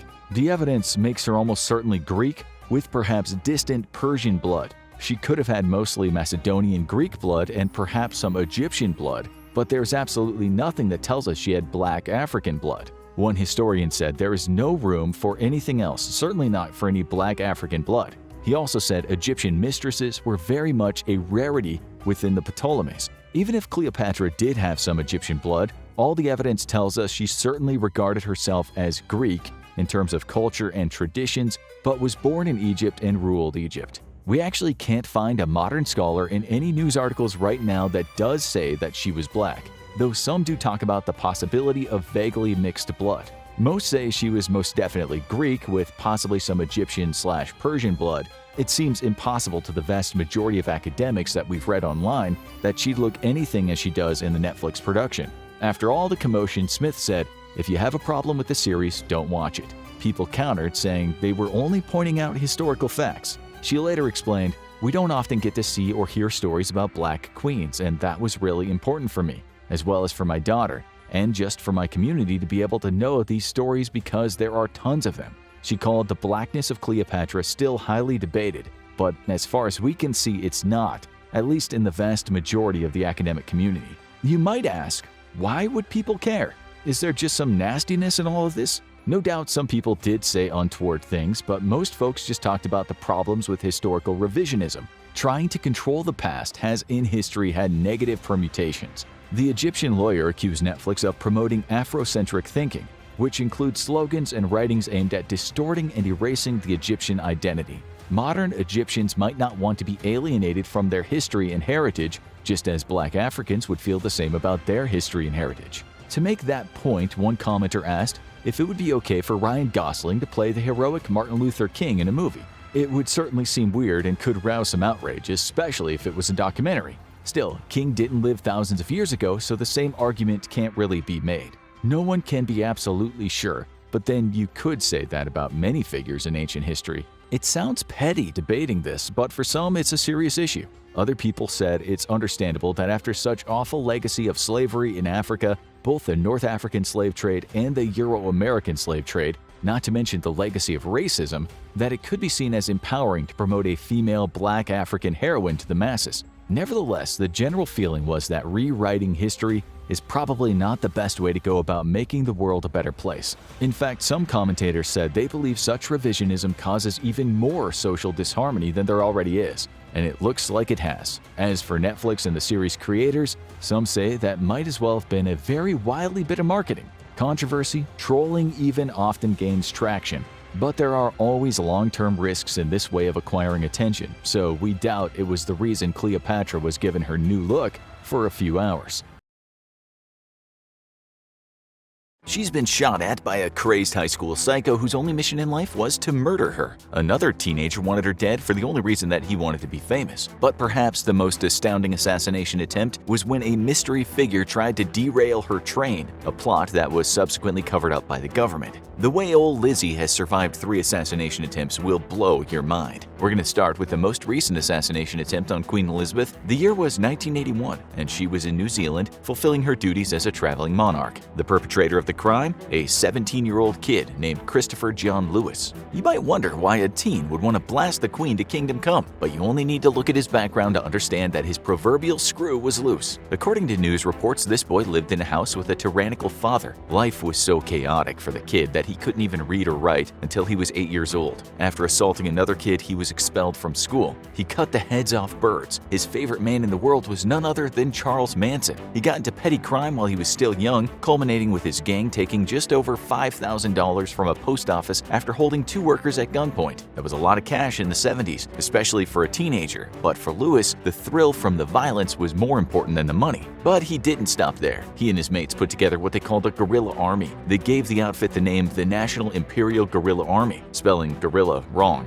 With Lewis at the helm, they terrorized the neighborhood. Those that were close to him knew him as a bona fide psycho. As an adult, he wouldn't disagree. We know that from his memoirs, aptly titled Last Words. It was during these tumultuous years that he concocted a plan to do something to the Queen that would put his name in the history books. He later said that living with his father was a living hell, which rendered him feeling in a constant state of terror. It's hard to say why he wanted to go as far as killing the Queen, but he blamed what he called the twisted wreckage of his life and the fact that he very dearly wanted to become an outlaw. He was close to it already, feared in his town for many reasons, such as when he held up an elderly woman in her car and demanded a ride. And so on October 14, 1981, this troubled boy decided that he would take out his problems on the British monarch. At the time, she was visiting a museum in Dunedin, the town where Lewis lived. That day, he hid his .22 caliber rifle, stolen earlier from a gun shop, in a pair of old jeans and walked into a 7-story building from where he'd set up his shot. His getaway vehicle, a 10-speed bicycle, he left outside the building. Inside, he sneaked into a toilet cubicle and unwrapped his gun. He was seething with anger when he put on his gloves and readied the rifle. The Queen, he knew, would soon pass by in the street in her Rolls Royce. As the motorcade got closer, his hands trembled as he heard the cheers of the many people in the street. He stood up by the window and waited, his gun pointing toward the road. Suddenly, a loud crack was heard by many people in the crowd. The Queen had just stepped out of her car. She wasn't hurt. The shot wasn't very close. If Lewis actually meant to kill her is not certain. He later said he didn't actually want her dead, stating, "I felt that giving her a scare somehow, that the issues and problems that were evident in New Zealand might finally be brought into the public attention. And as a bonus, if the Queen would look at these issues, she might well take notice." That's not what the New Zealand Security Intelligence Service said after he'd been picked up by cops 8 days later. They believed that this kid had tried and failed. All this was actually a hush-hush and led to a cover-up because it wasn't a good look for New Zealand. But this cover-up doesn't even come close to what you'll see later.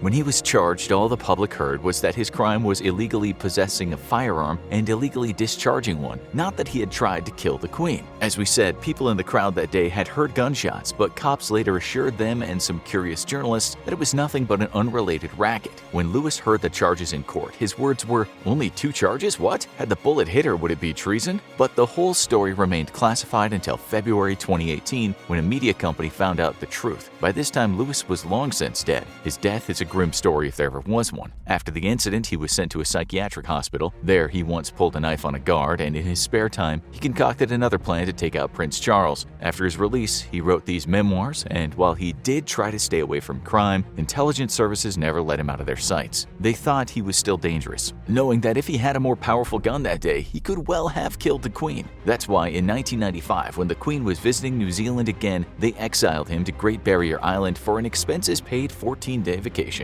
As a friend of his once said, he always wanted to know what it would be like to take someone's life. The next year, Lewis was accused of doing just that after a mother of 3 named Tanya Furlan was found dead in her house, her head smashed by a hammer. Lewis was accused of the murder and of kidnapping her child in an effort to secure a ransom, but the evidence against him was weak to say the least. Cops had listened to an informant, a friend of Lewis's, and he told them that Lewis had killed the woman. From his jail cell, Lewis wrote, "I stand firm in my convictions that the present nightmare will soon be over. I know in my heart that I didn't commit these crimes, so this is all the hope I need for myself." It's very likely he wasn't guilty, and the culprit was probably that informant, a man who later committed a similar murder. But Lewis didn't get to clear his name. He was electrocuted in his prison cell before his case went to trial. What's amazing about that story is the fact that Lewis really could have killed the queen. There's no doubt about it. It's also fascinating that no one but the royals and some chosen authorities knew about it. With this next young chap, his assassination attempt was never going to hurt the queen much, but it was spectacular in itself. It happened again in the same year on June 13, 1981. This time the queen was on home turf, and again, her would-be assassin was just 17 years old. His name was Marcus Sargent. On the day, he managed to get off 6 bullets as the queen was riding a horse through central London for what's called the Trooping the Colour ceremony. That day, the crowds filled the street as the soon-to-be-married Diana Spencer rode in a carriage with Prince Andrew. Her lover and future husband, Prince Charles, like the queen, rode on horseback. Sargent didn't have anything near the psychological problems that our first assassin had. He was a Boy Scout who'd done pretty well in school, and as a youth, he'd won awards for marksmanship at the Air Training Corps, a kind of cadet school for young folks. But then at the age of 16, things started to go wrong for him. He joined the British Royal Marines but left after a few months for what he later said was bullying. He then joined the army and only managed to get through 2 days of induction. To add to this list of failures, he was also turned down by the police and the fire brigade. Angry and disappointed in himself, he ended up working at a zoo. At age 17, he was out of work again, and he'd taken upon himself to become a member of an anti-royalist group. Things could have really gone badly for the queen if this young lad hadn't failed in finding ammunition for his pop's .455 Webley revolver. He tried in vain to get his hands on another gun, but as you know, it's not easy in England. Even though Sargent joined a gun club to get himself a license, it seems he gave up on trying to buy a real gun and instead paid about $80 for 2 blank-firing replica Colt Python revolvers that were sent to him via mail. If he couldn't kill her, he was damn well gonna scare her.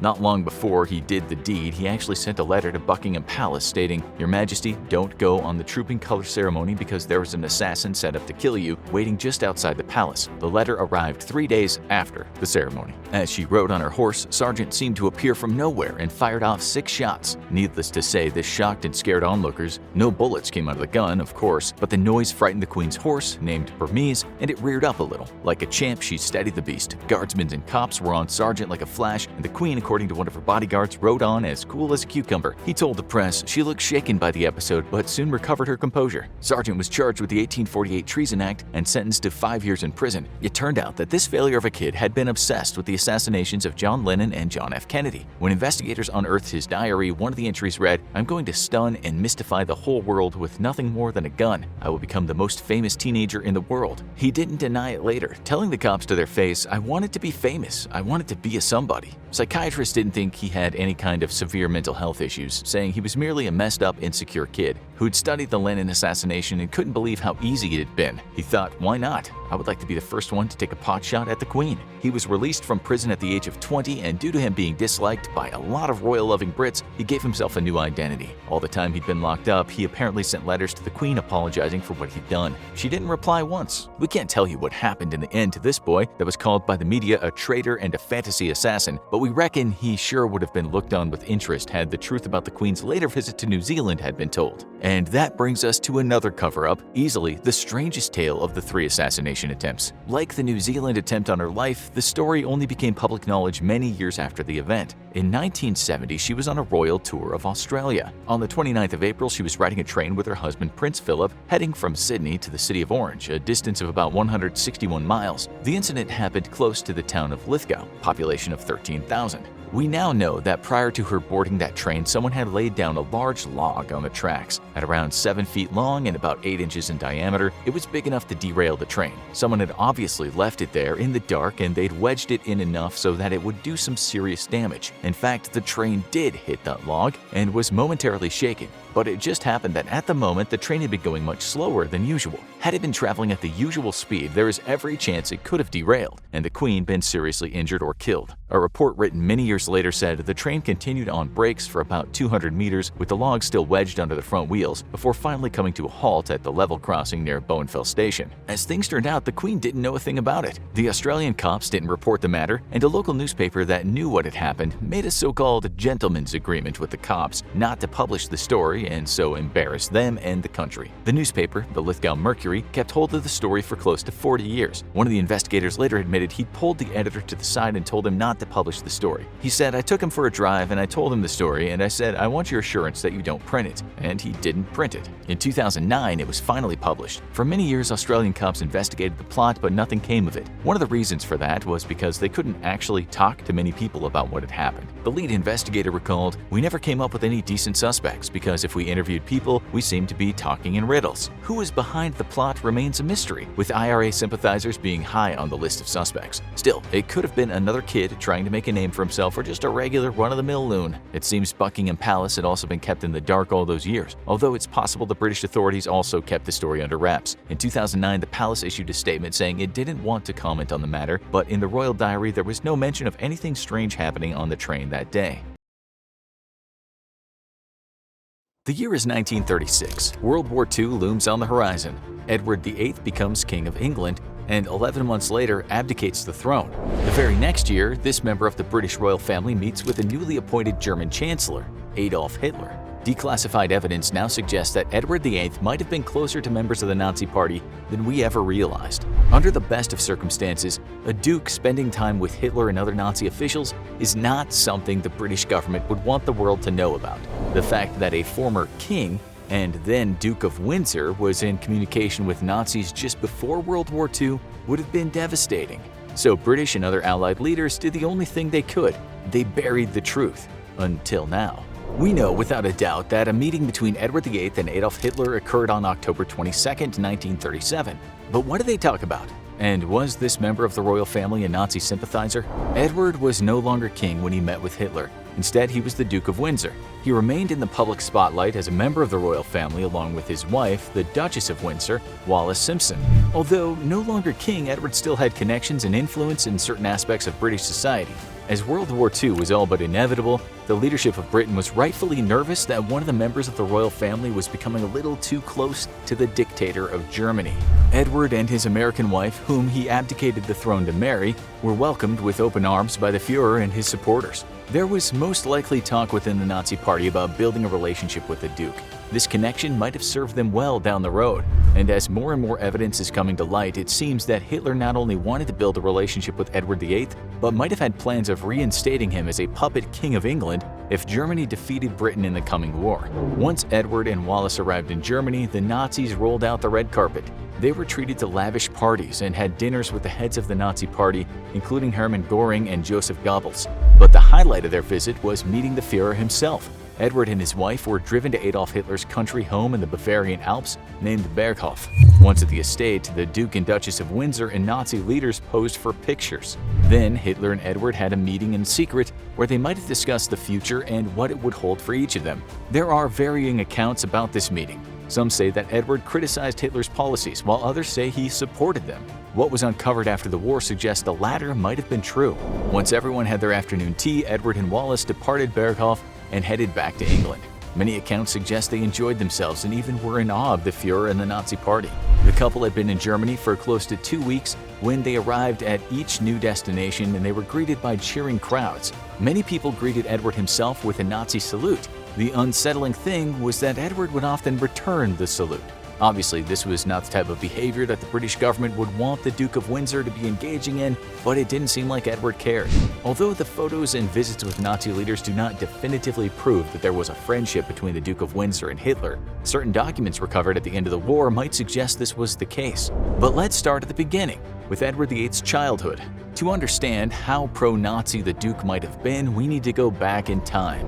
In his youth, Edward VIII was known to be fond of the German language and culture. This in and of itself is not completely surprising, since until World War I, the royal family's full last name was Saxe-Coburg-Gotha. This was changed to Windsor, as the original name had clear German origins, which during World War I the royal family did not want to be associated with. Regardless of how the rest of the royal family felt, Edward was fascinated by his German roots. He was close with his German cousins and enjoyed experiencing their culture. As he grew older, he became a little too bold with his support of what was happening in Germany. Edward was documented saying some pretty unsettling things as the Nazi Party came to power. This was long before his meeting with Hitler and Nazi officials. In July 1933, 3 years before he became the King of England, Edward paid a visit to Kaiser Wilhelm II's grandson, Prince Louis Ferdinand.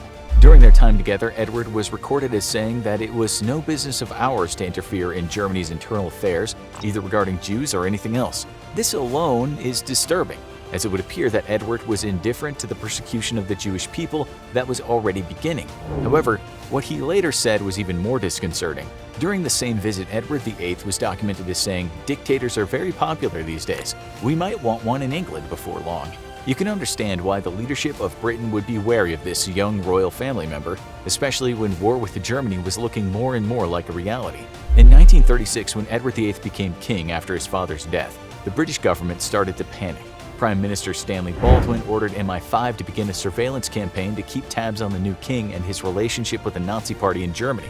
Edward's phones were tapped and his Scotland Yard security detail fed information back to MI5, so that if Edward ever decided to throw his full support behind Germany, he could be stopped. Once war broke out, extra surveillance was placed on Edward VIII.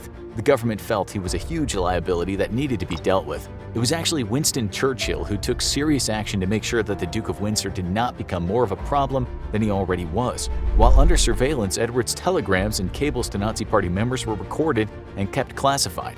Churchill and other members of the British government did not want the world to learn about the Duke's connection with the Nazis for obvious reasons. In fact, Prime Minister Churchill was so concerned about what Edward might do that he asked him to become governor of the Bahamas. This would mean that Edward would be forced to leave Europe. It was 1940 and World War II had begun. Edward did not want to leave Europe, so he reminded Churchill of the status of the army and how he should remain on the continent to help with the war effort. Churchill was not amused and clearly did not trust the Duke. So he sent him a telegram stating that even major generals could be court-martialed. Edward VIII was eventually persuaded, or forced, to agree to Churchill's terms. It is unclear how, but the Nazis found out that Edward was being shipped across the Atlantic. It seems as if they were reluctant to lose their connection to the British royalty. When secret German documents were later found, they contained a plan called Operation Willy.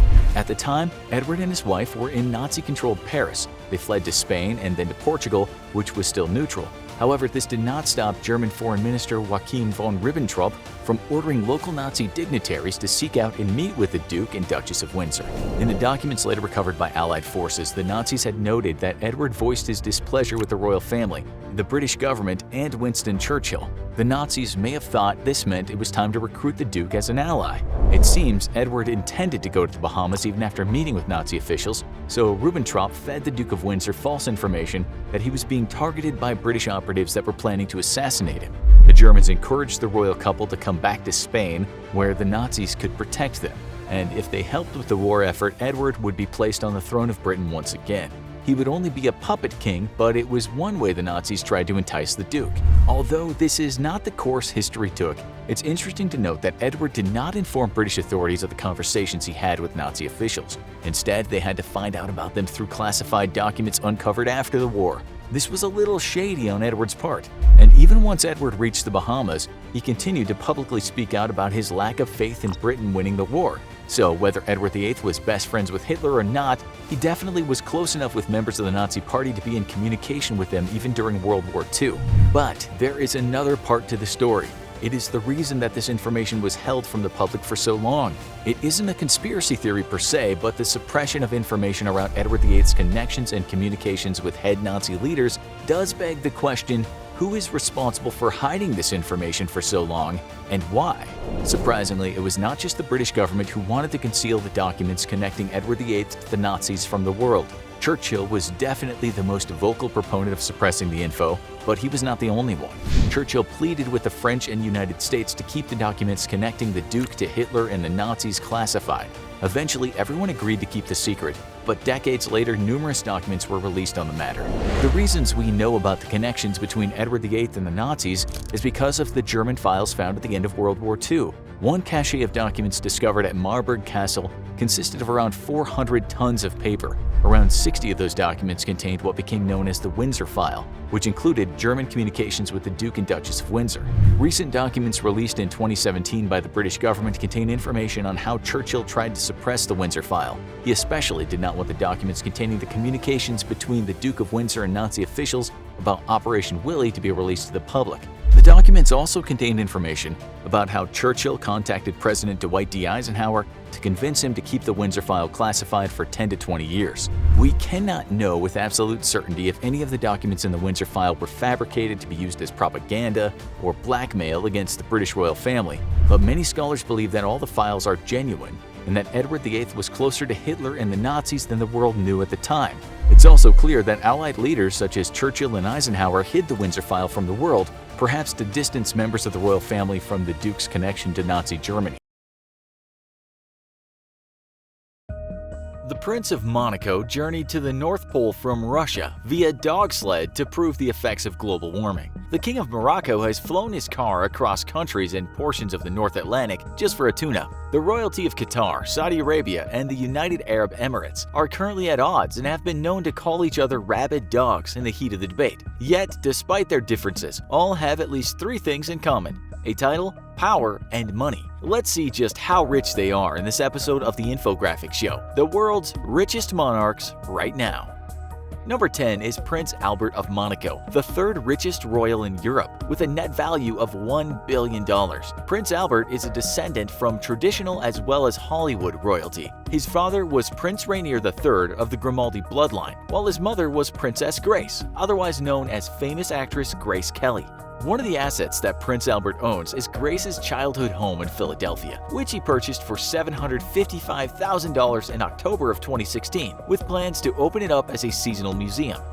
But his mother wasn't the only one to leave behind valuable and cherished mementos. Prince Albert also inherited a priceless stamp collection that was begun by his great-great-grandfather. It includes some Sardinian stamps from as far back as 1851 that are believed to be some of the first ever used in Monaco. Then there's the impressive car collection that his father built up over decades, to which Prince Albert continues to add. It's now around 120 vehicles strong. This stockpile is so large that it can no longer fit in the garage, and it was moved to Terrasse de Fontvieille, where it's still currently on display. Among the cars is a London taxi that Prince Albert's family used for most of their travel, as well as the Lexus from his 2011 royal wedding to a blonde bombshell South African swimmer. It also includes models from Rolls-Royce, Ferrari, Maserati, Lamborghini, and more.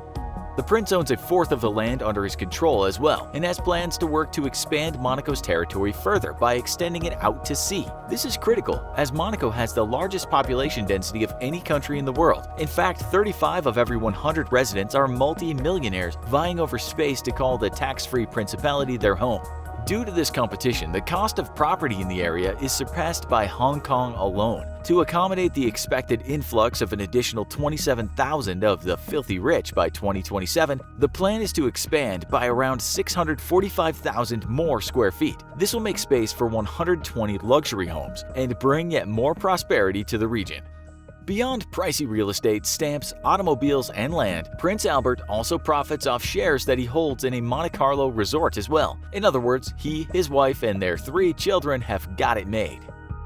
Number 9 is Emir Sheikh Tamim bin Hamad Al Thani of Qatar, who is worth a reputed $1.2 billion.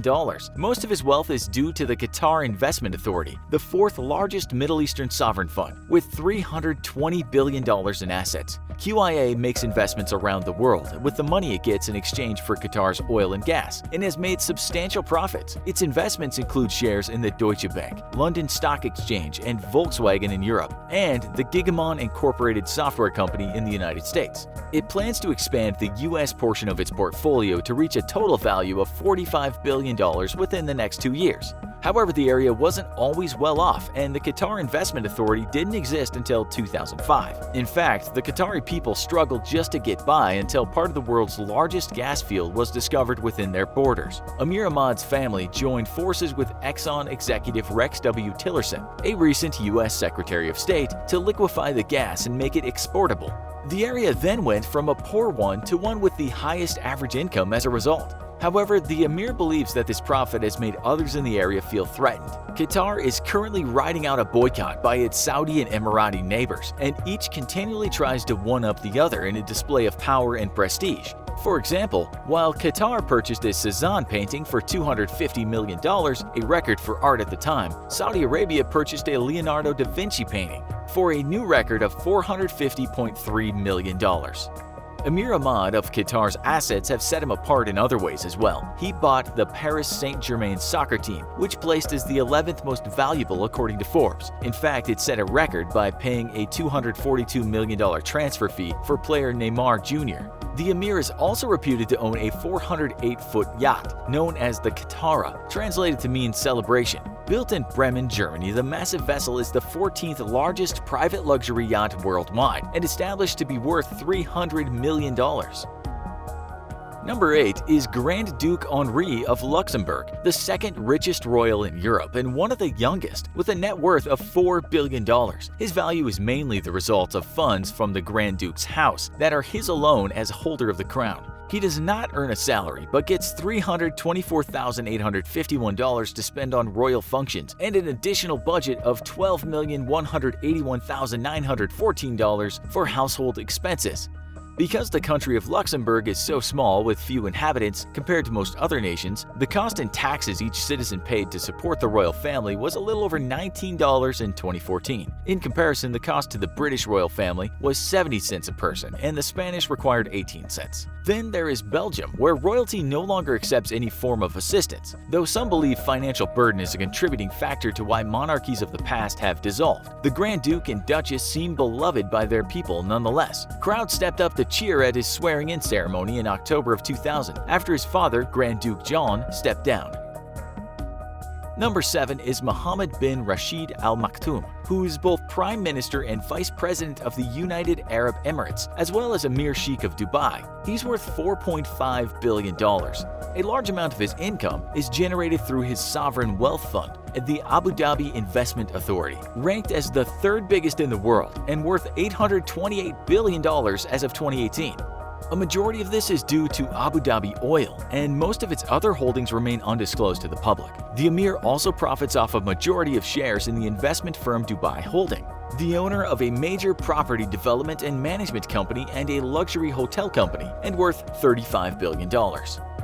In the past decades, Dubai was renowned for its riches, once largely due to oil. This eventually shifted. More recently, this wealth, or around $100 billion in revenue, was a combination of real estate, ports, and airlines, while surprisingly a mere 7% was from oil. In fact, it was real estate developments that led to soaring economic growth and the construction of the Burj Khalifa, which at 160 stories high is the world's tallest building, and Burj Al Arab, the most expensive hotel in the world. However, this upturn was soon followed by a downturn. The construction of man-made islands off the Persian Gulf and other massive enterprises did not meet with as much success as planned. Dubai found itself out of $80 million and had to turn to Abu Dhabi for a bailout. It was not the only area to struggle. As real estate and the stock market plummeted, the richest around the world lost $22 billion from 2018 to 2019, though Dubai lost the most of all. Its savior, the Sheikh of Abu Dhabi, also lost billions as oil prices fell. However, despite some not-so-successful projects, the Emir of Dubai has been quite generous with his money, with positive effects on many. He contributed $10 billion toward the establishment of the Mohammed bin Rashid Al Maktoum Foundation, one of the largest 5 foundations in the world, for example. This organization seeks to promote job and business opportunity, knowledge and education, and culture. Number 6 is Prince Hans Adam II of Liechtenstein, the richest royal in Europe, with a net worth of $5 billion.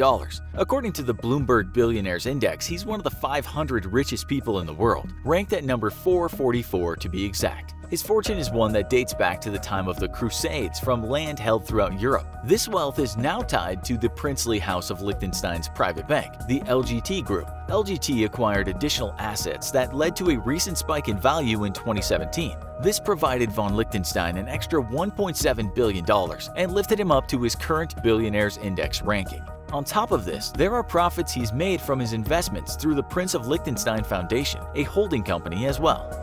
He also happens to own the second best private art collection in the world, according to Forbes. While the 1,600 paintings and other forms of art were hidden away from the Nazis in 1938, they are available once again for public view, and they are not displayed in an ordinary gallery, but rather a Garden Venise palace owned by the prince that was altered for the exhibition at a cost of $27 million. He also owns a City Venise palace as well. The allowance the Prince of Liechtenstein receives of $270,709, similarly to the Grand Duke Henri of Luxembourg, seems rather unnecessary. It's likely as small as it is due to the royal house's wealth. Number 5 is King Mohammed VI of Morocco, with a net worth of $5.7 billion. He made most of this wealth through the Société Nationale d'Investissement holding company, after his father left him 35% of the business. Among other things, it has shares in Morocco's biggest bank and in the mining, sugar, and dairy industries. He has other holding companies that control additional businesses and industries as well. In other words, he owns most of the Moroccan economy. Because he also controls half of the phosphate in the world, his value is virtually immune to changes in the market that impact most of the other things, such as the value of oil or gas. Yet despite his wealth, he's still given more than $34 million each year to spend as he chooses. Unfortunately, his choices have been questionable. When his expenditures were first discovered and then published by French authors in March of 2012, his subjects were justifiably enraged. While millions of his people struggled to make ends meet on $1 or so a day, the French book claimed that the Moroccan king was spending $1.3 million annually on pet food and $2.6 million more on clothing. He also has a habit of keeping 12 palaces ready on the off chance he would use them, yet he never showed up to more than 4. Supposedly, the king even flew his luxury car to Britain for routine servicing and spent $46,000 on a coat. Unsurprisingly, the book resulted in scandal, though the king was not the only one whose reputation suffered. Its authors were arrested for supposedly attempting to earn $2.3 million in exchange for not printing it. And somehow, despite it all, years later King Mohammed remains king. Number 4 is Khalifa bin Zayed Al Nahyan, President of the United Arab Emirates and Emir of Abu Dhabi, with a net worth of $15 billion. Much of his wealth is due to his connection with the Abu Dhabi Investment Authority, responsible for managing oil reserves from the United Arab Emirates. It's believed that the investment firm has a greater worth than the total assets of Saudi Arabia and Qatar put together, or somewhere over $525 billion. It's surpassed in value only by a government fund in Norway, with a worth around $757 billion, and the Chinese Investment Corporation valued at approximately $574 billion. Its preferred areas of investment include London's land, real estate, and resources. It now owns the old Scotland Yard building that it purchased for over $486 million, as well as just shy of 10% of London's Thames water supply. Number 3 is King Salman bin Abdulaziz Al Saud of Saudi Arabia, with a net worth of $17 billion. He's earned this fortune through his family's ownership of a media group that includes Al-Sharq Al-Awsat and Al-Iqtisadiyya. The first of these is a newspaper that provides news on both national and foreign affairs. The latter is a newspaper with a focus on economics and business. The king spends his money without reserve on several luxurious items. One of these is a yacht as long as a football field, with a banquet room and an onboard space to accommodate as many as 30. He's also taken a $30 million vacation to the Maldives and used 3 entire resorts for himself and those accompanying him, including his 100 bodyguards. Even his Kleenex dispenser is covered in gold, as well as the chairs he sits on, and the king had a golden escalator designed for his use when exiting his private plane. However, to the ridicule of many, he has awkwardly walked down the gilded steps when the contraption malfunctioned on landing in Russia for a meeting with Vladimir Putin.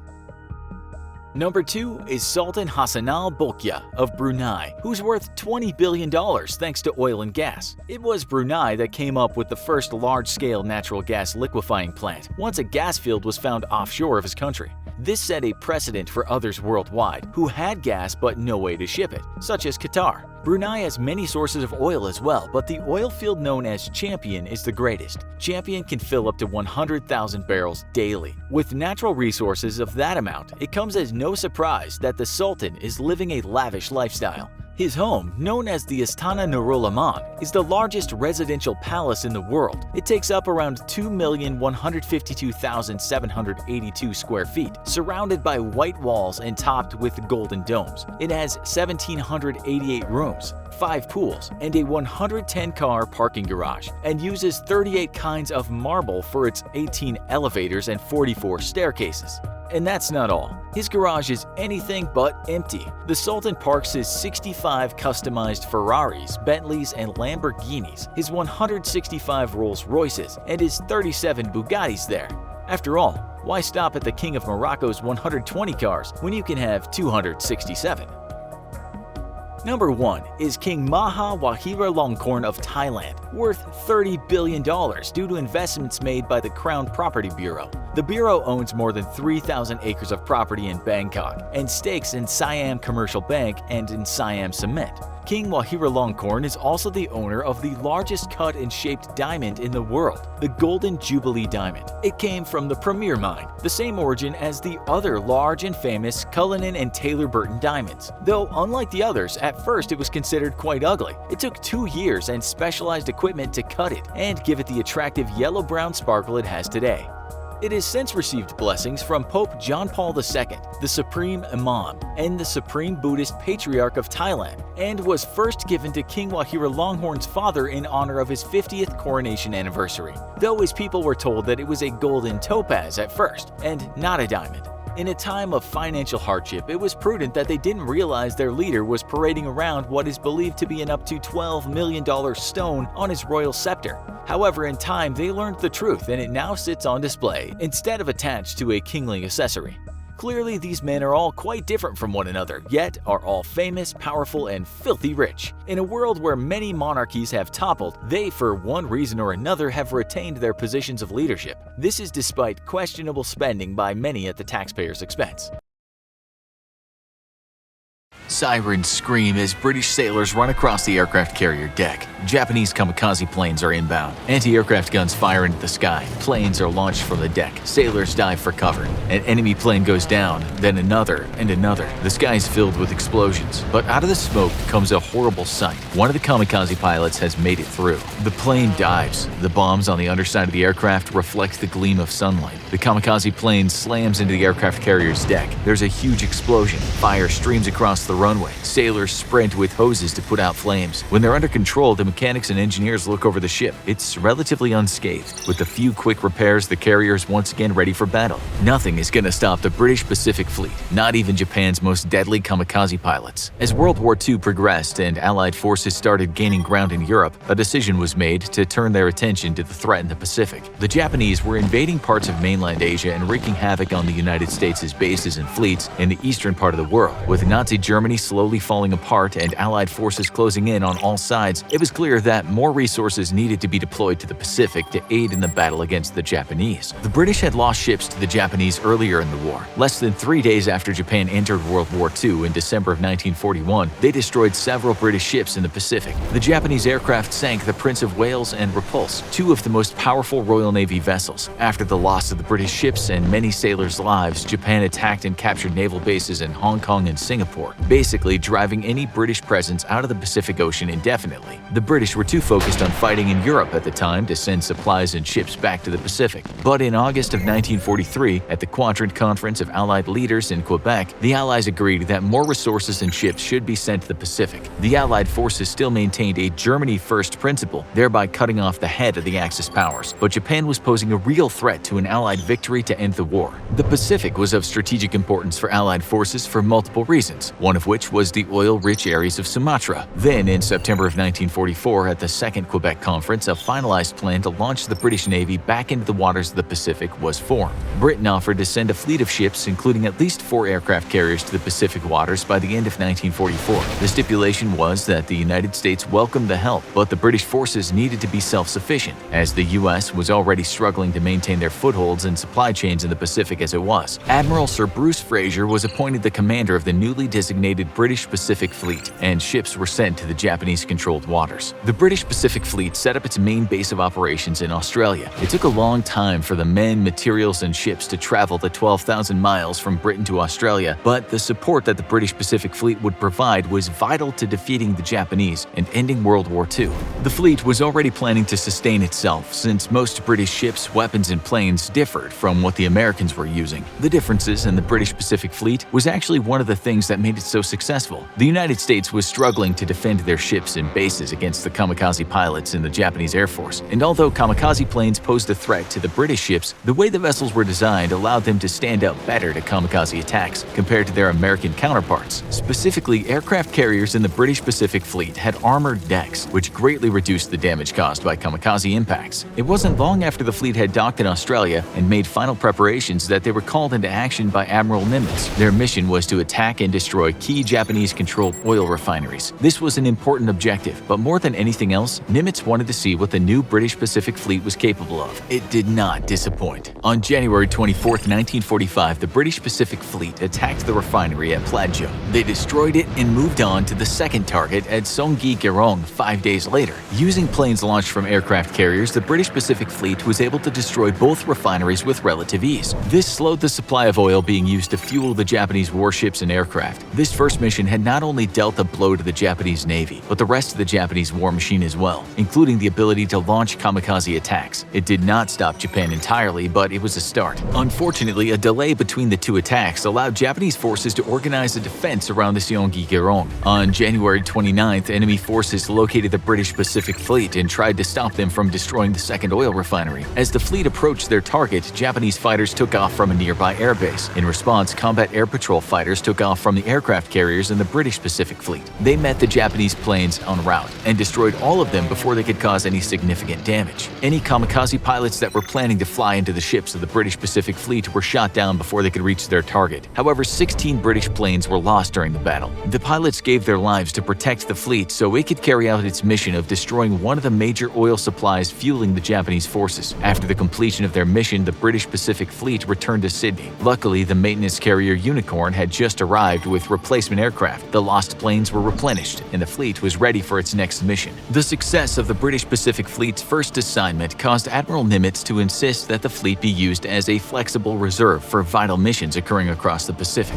The next mission was Operation Iceberg, also known as the Battle of Okinawa. The fleet was tasked with intercepting any aircraft, including kamikazes, trying to reach Okinawa. To do this, the British Pacific Fleet launched attacks on airfields on the Sakishima Islands. On the day of the landing on Okinawa by Allied forces, the British Pacific Fleet was on guard to stop any Japanese planes trying to leave their sector. The Japanese launched a series of attacks on the ships patrolling the waters, but planes from the aircraft carriers intercepted them. Intense dogfighting occurred over the open ocean. Then, out of the thick of the battle came a kamikaze plane. It broke the line of defenses and crashed directly into the Indefatigable. This was the first British aircraft carrier to be struck by a kamikaze plane. Kamikaze attacks normally had devastating consequences, but after only a few hours of repairs, the Indefatigable was able to launch and land aircraft once again. This would not be the last time a vessel of the British Pacific Fleet was struck by a kamikaze. During the battles to maintain control over the waters and airspace around the British Pacific Fleet, every single one of the aircraft carriers would be hit by kamikazes, yet none of the impacts would cause critical damage. What made the British Pacific Fleet so resistant to kamikaze attacks? A lot of it had to do with the pilots and planes stationed on the aircraft carriers. They would take out enemy planes before they could reach the fleet. The expert pilots maneuvered their planes into attack positions and put themselves between kamikaze pilots in the fleet. But kamikazes did get through, and they did strike the British ships. However, the British vessels had armored decks that helped them prevent damage by kamikaze attacks that would otherwise have incapacitated them. The reinforced decks allowed the aircraft carriers to sustain damage from kamikaze impacts and still remain in action. For example, the collision on the deck of the Indefatigable could have caused a massive hole in a non-armored ship deck, but instead the Indefatigable deck only dented about 3 inches. There was a large fire, but the crew quickly got it under control and immediately started repairing the ship, so it would be combat ready in just a matter of hours. The amount of damage the British Pacific Fleet could sustain impressed the United States. About a week after the Indefatigable shrugged off the kamikaze attack, the U.S. aircraft carrier called the Hancock was struck by a Japanese plane. The Hancock was so badly damaged it had to return to the United States for repairs. The United States had so much faith in the British Pacific Fleet and its armored aircraft carriers that they were sent to strike vitally important airfields on the island of Formosa. The thought was that since the British ships were holding up so well against Japanese forces and their kamikaze pilots, that they would be less vulnerable to counterattacks. The operation to destroy Japanese targets on Formosa was a huge success. The British Pacific Fleet wiped out planes, airfields, and railways. After Formosa, the fleet resupplied and headed back to battle. The British Pacific Fleet engaged Japanese forces once again and this time ran into some trouble. A kamikaze made it through the fleet's defenses and slammed into an aircraft carrier called the Formidable. Just before the kamikaze hit, it released a 500-pound bomb onto the deck. It was enough to put a 2-foot hole in the flight deck of the carrier. However, later that day, the crew was able to plug the hole and resumed flights from the carrier. Once again, the British Pacific Fleet seemed to be resistant to Japan's most deadly tactics. Later in the mission, a group of 4 kamikazes made it through the fleet's defenses and struck the HMS Victorious. The first kamikaze smashed into the flight deck and knocked out the carrier's catapult. The second committed to a dive, but Captain Michael Denny quickly ordered evasive actions, causing the plane to hit the aft deck and bounce off into the ocean. The third kamikaze was taken out by an anti-aircraft gun before it could reach the ship. The last kamikaze hit its target. The plane caused the most damage. When it crashed into the Formidable, it took out 18 aircraft that were parked on the aft deck, destroying them. Even with 4 kamikazes making it through to the Formidable, the ship sustained only minor damage, another testament to the kamikaze resistance of the British Pacific Fleet. During Operation Iceberg, the fleet spent 62 days at sea, launched planes 5,335 times to defend the Pacific Fleet, dropped 1,000 tons of bombs, and shot 500,000 rounds of ammunition. The British Pacific Fleet destroyed 42 enemy aircraft in the air and more than 100 on the ground. This prevented Japanese planes and kamikaze missions from reaching the United States forces at Okinawa.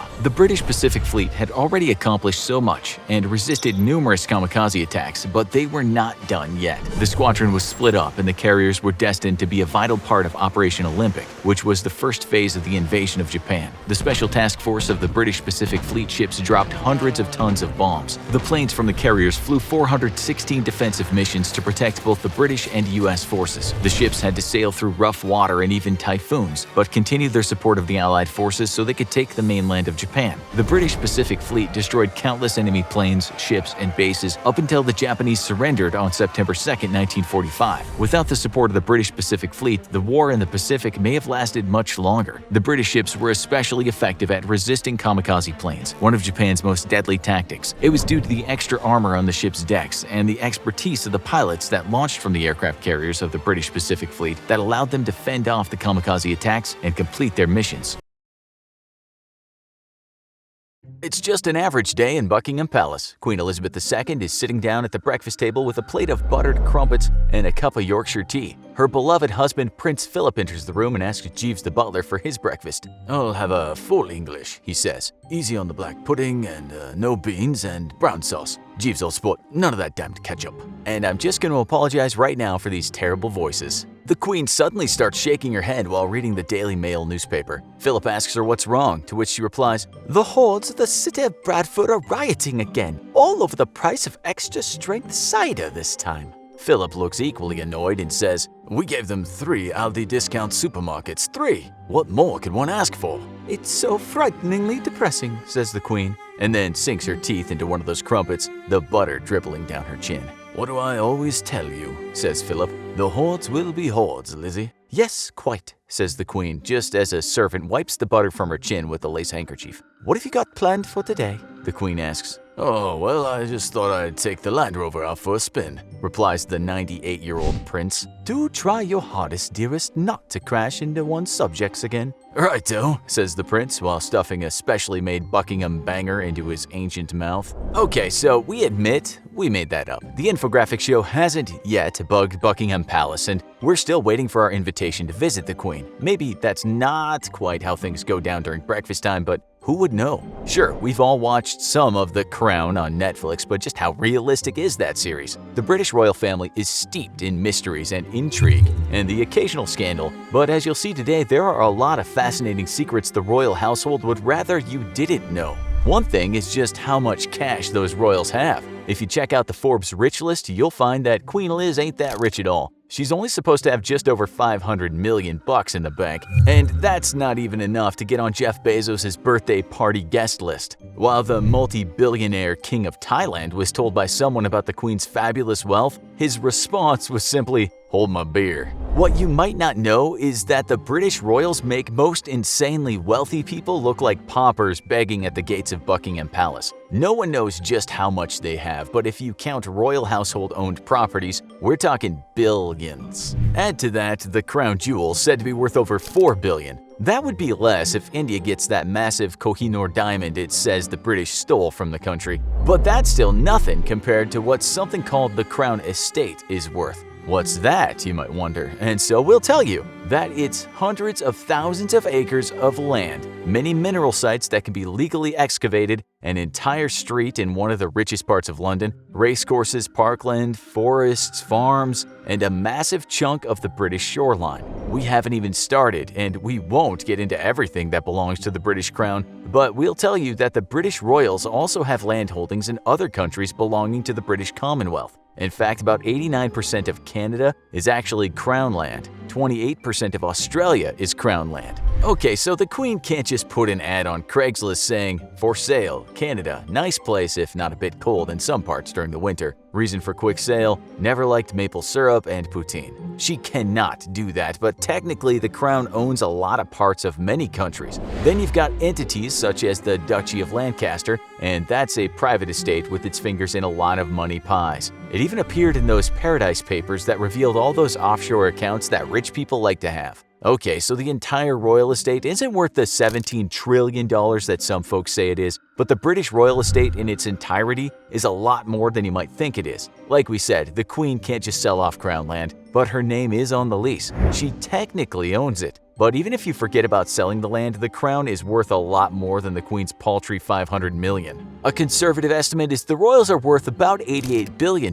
but we bet if they decided to cash out, they'd have a bit more than that. Besides being filthy rich, the royal family has been involved in its fair share of scandals over the years. One of the biggest scandals of late involved the woman that was sometimes called the People's Princess. She was, of course, Princess Diana, and before her life ended abruptly in a tunnel in Paris, she had made the major mistake of marrying Prince Charles. That's the Queen's son and the heir to the throne if you know nothing about the royals. We imagine that most of our beloved viewers are too young to have heard of Squidgygate. That was a spied-on conversation that Diana had on the telephone with a lover who affectionately called Diana Squidgy. In that conversation, Diana said her life was like a British soap opera, and if you've ever seen one of those, you'll know that they're often depressing. Diana used an expletive beginning with F when she talked about the family she'd married into, and she told her lover that her life was utter torture. That wasn't a good look for the royal family at all. Diana described her life like she was a lamb living with a bunch of wolves.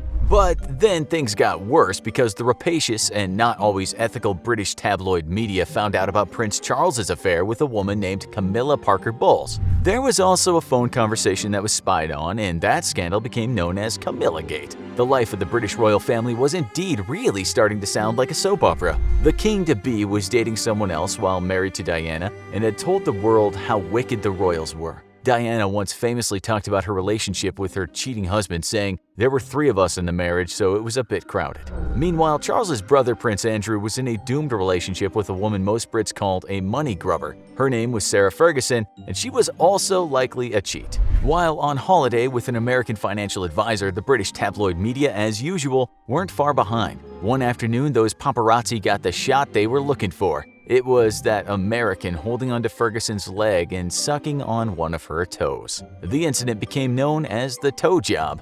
Ferguson and Philip later got divorced, and while Philip used his power to go into some shady business deals and party some more, Ferguson made quite a bit of cash by throwing her husband to the wolves. She was given $633,000 by perhaps Britain's most miscreant tabloid, The News of the World. The deal was that she gave the newspaper full access to her former husband. She was found out later and said she made a serious lapse in judgment. So Andrew, like Charles, would get divorced. He didn't seem all that concerned about fulfilling his royal duties and preferred to party and allegedly eat pizza in quaint London suburbs. Andrew was often criticized for this lifestyle, but he didn't seem to sweat it. As for Prince Andrew's daughter, Princess Beatrice, she once had a relationship with a guy named Paolo Liuzzo. This ex-boyfriend has quite the rap sheet. with crimes including cocaine possession and also a manslaughter conviction for beating a man to death in a fight in the USA. Can you imagine the first time Beatrice took her lover to meet her father, Prince Andrew? The conversation might have gone like this. Okay, Paolo, you do realize you're dating the granddaughter of the queen, so just be honest and tell us if there's anything we should know about your life.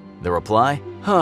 Well, I once did beat a man to death with my bare hands. Look, I know I'm no angel, but aren't you good friends with a gift-giving Libyan gun smuggler and a tyrannical dictator who the media have called hugely corrupt and has one of the world's worst records on human rights? Fair point, Andrew replies, just make sure she's home by midnight. There are a lot of dangerous men out there. The two guys later skied together in Switzerland, so it seems they got on okay. Then you have the queen's only daughter, Princess Anna. She also married and got divorced and then ended up in a relationship with a member of her royal staff. The queen seemed to be holding things together, but her sister Margaret was, let's say, partial to the odd gin and tonic and had a string of extramarital affairs. Margaret partied the nights away and dated celebrities, and there was a rumor that she even had an affair with the actor Warren Beatty. You might say she was a busy princess because she spent most of her life picking up cigarettes and glasses of strong alcohol. Her Dionysian decadent lifestyle would ultimately be her downfall, since in later life she became very ill. So far, you might call these scandals mere melodrama, but the royal family has been involved in matters of a much more serious nature. We might look to the Queen's uncle, King Edward VIII, to expose some of the bigger secrets. What's well known about this man is he abdicated the throne just after 1 year because he wanted to marry an American woman named Wallis Simpson. The lady had been divorced twice, and because the British government and the Church of England took a dim view of the king marrying a divorcee, Edward had to step down as king if he wanted to get married. That's one scandal, but it's nothing compared to what happened next. Edward and his wife became the Duke and Duchess of Windsor, and these two, it would later be discovered, were Nazi sympathizers. Edward even visited Adolf Hitler and gave him the full Nazi salute. After that, the British royal family wanted him as far away as possible, so they sent him to the Bahamas to be governor. What's worse was what happened when the war was finally over. Just after it ended, American troops were in Germany, and some of them discovered around 400 tons of Nazi documents. Not a bad haul. But what was shocking is 60 pages of those papers were correspondence between Edward and the Nazis. They weren't just writing to say hello either. It was discovered in those papers that the Nazis had written to Edward informing him of their plan to take over England and put Edward back on the throne. But what's really shocking is that this Nazi collaborating duke wrote to the Germans and told them they should relentlessly bomb Britain. That way they'd take control faster, because the Brits would lose their resolve, said Edward. Can you imagine a country's former king and then a duke asking the military to basically kill a great number of people, his own subjects? Now that's shameful. When the Americans sent the British the files, both the new king and the Prime Minister Winston Churchill said they should never be seen by the British public, and it actually took some years before all those files were released. In the TV show The Crown, the story goes that Edward was banished from the royal family, but that's not true at all. As for Prince Philip, the bad driver we mentioned at the beginning, two of his sisters were married to high-ranking Nazis. So when one of the people of Britain were being bombed during the war, Philip was well aware that his family were on the enemy's side. When Philip married the Queen in 1947, his sisters didn't get an invite to the wedding. With that Nazi connection, you would think that no one in that family would go anywhere near a Nazi again. But pot-smoking Prince Harry was not one to shy away from a swastika. In 2005, he was photographed wearing a Nazi costume at a party, which didn't go down too well with his grandmother. Harry wasn't much of a royal's royal and preferred to hang out at parties with the likes of Kanye West and P. Diddy, but his fondness of cannabis once led to a stint in rehab. The royal family were further annoyed when pictures emerged of Harry at parties in Las Vegas. The prince was photographed naked after playing a game of strip billiards, and some players of the opposite sex had also lost their clothes. So there you go. These are just some of the things the royal family really wish wouldn't have happened, and so no one knew about. What happens in the family stays in the family, but secrets have a way of finding their way out of the royal circle. We're pretty sure that when new members come into the family, the Queen has a sit-down with them during afternoon tea and scones and tells the newbie, "The first rule about this family is you don't talk about the family." Pop quiz. What do Napoleon Bonaparte and Adolf Hitler have in common? While their lifetimes were 6 decades apart, they were both bloodthirsty tyrants who set their sights on controlling Europe. But did you know that they were inspired by a much earlier ruler?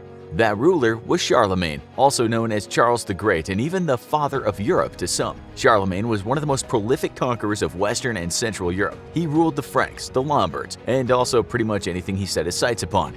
But as we asked of Alexander the Great before, just how great a conqueror was Charlemagne?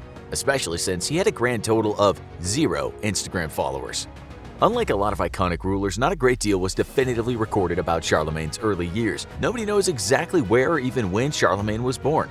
Modern historians speculate that he could have been born in what's now Aachen in modern Germany, or Liège in Belgium, sometime during the 740s. Not exactly born to humble beginnings, he was the grandson of a legendary statesman, Charles Martel, also known as the Hammer, for his skills as a military leader and warrior. He was one of 2 children to Frankish King Pepin the Short and Frankish Queen Bertrada of Lon, making him the heir to the impressive Carolingian dynasty from birth.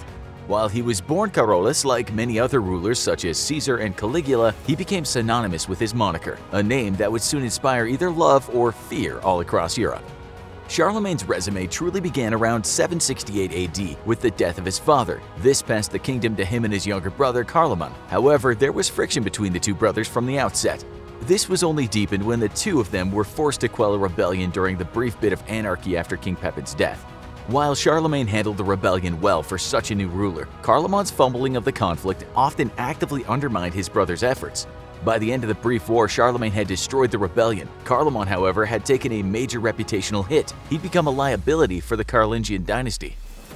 The rift between the 2 royal brothers eventually got so bad that their mother, Queen Bertrada, had to step in. However, Bertrada wasn't an impartial figure here. She strongly favored Charlemagne's control over the kingdom, giving him diplomatic assistance and gaining a foothold over Carloman. During this period of brotherly feuding, Charlemagne was also consolidating power across the region with a political marriage to Desiderata, one of the daughters of Desiderius, king of the Lombards.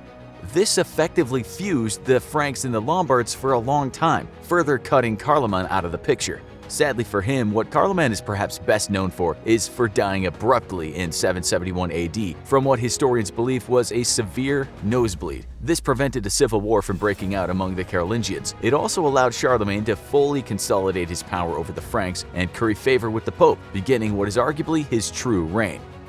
The Carolingians were devout Roman Catholics, and a great deal of their influence came from their relationship with the Pope. It was also Charlemagne's faith that set the tone for many of his bloody conquests across Europe. He faced one of his first challenges as sole king in 772 AD, when his ally, Pope Adrian, was under attack from the Lombards. Charlemagne's political marriage to Desiderata had fallen through a year earlier with his brother's death, and along with it their political alliance. However, Charlemagne wasn't the kind of ruler who'd take an attack on his allies sitting down.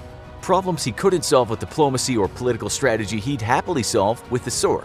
And this isn't just a metaphor either. Charlemagne from the very beginning was a hands-on, battle-ready warrior king.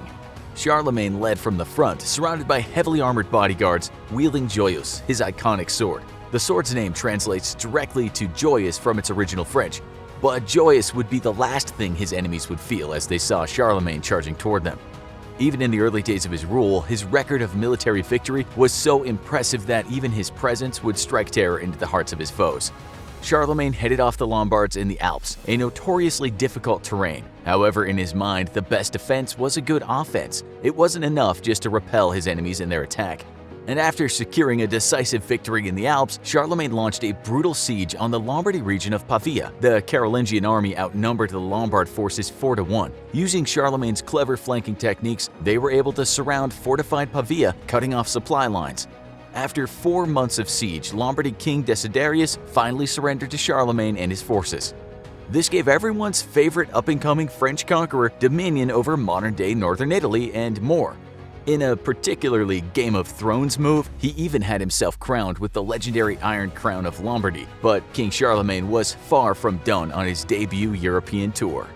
Charlemagne had an eye toward expanding his kingdom and uniting the Germanic people of Europe under 2 things: Christianity and himself.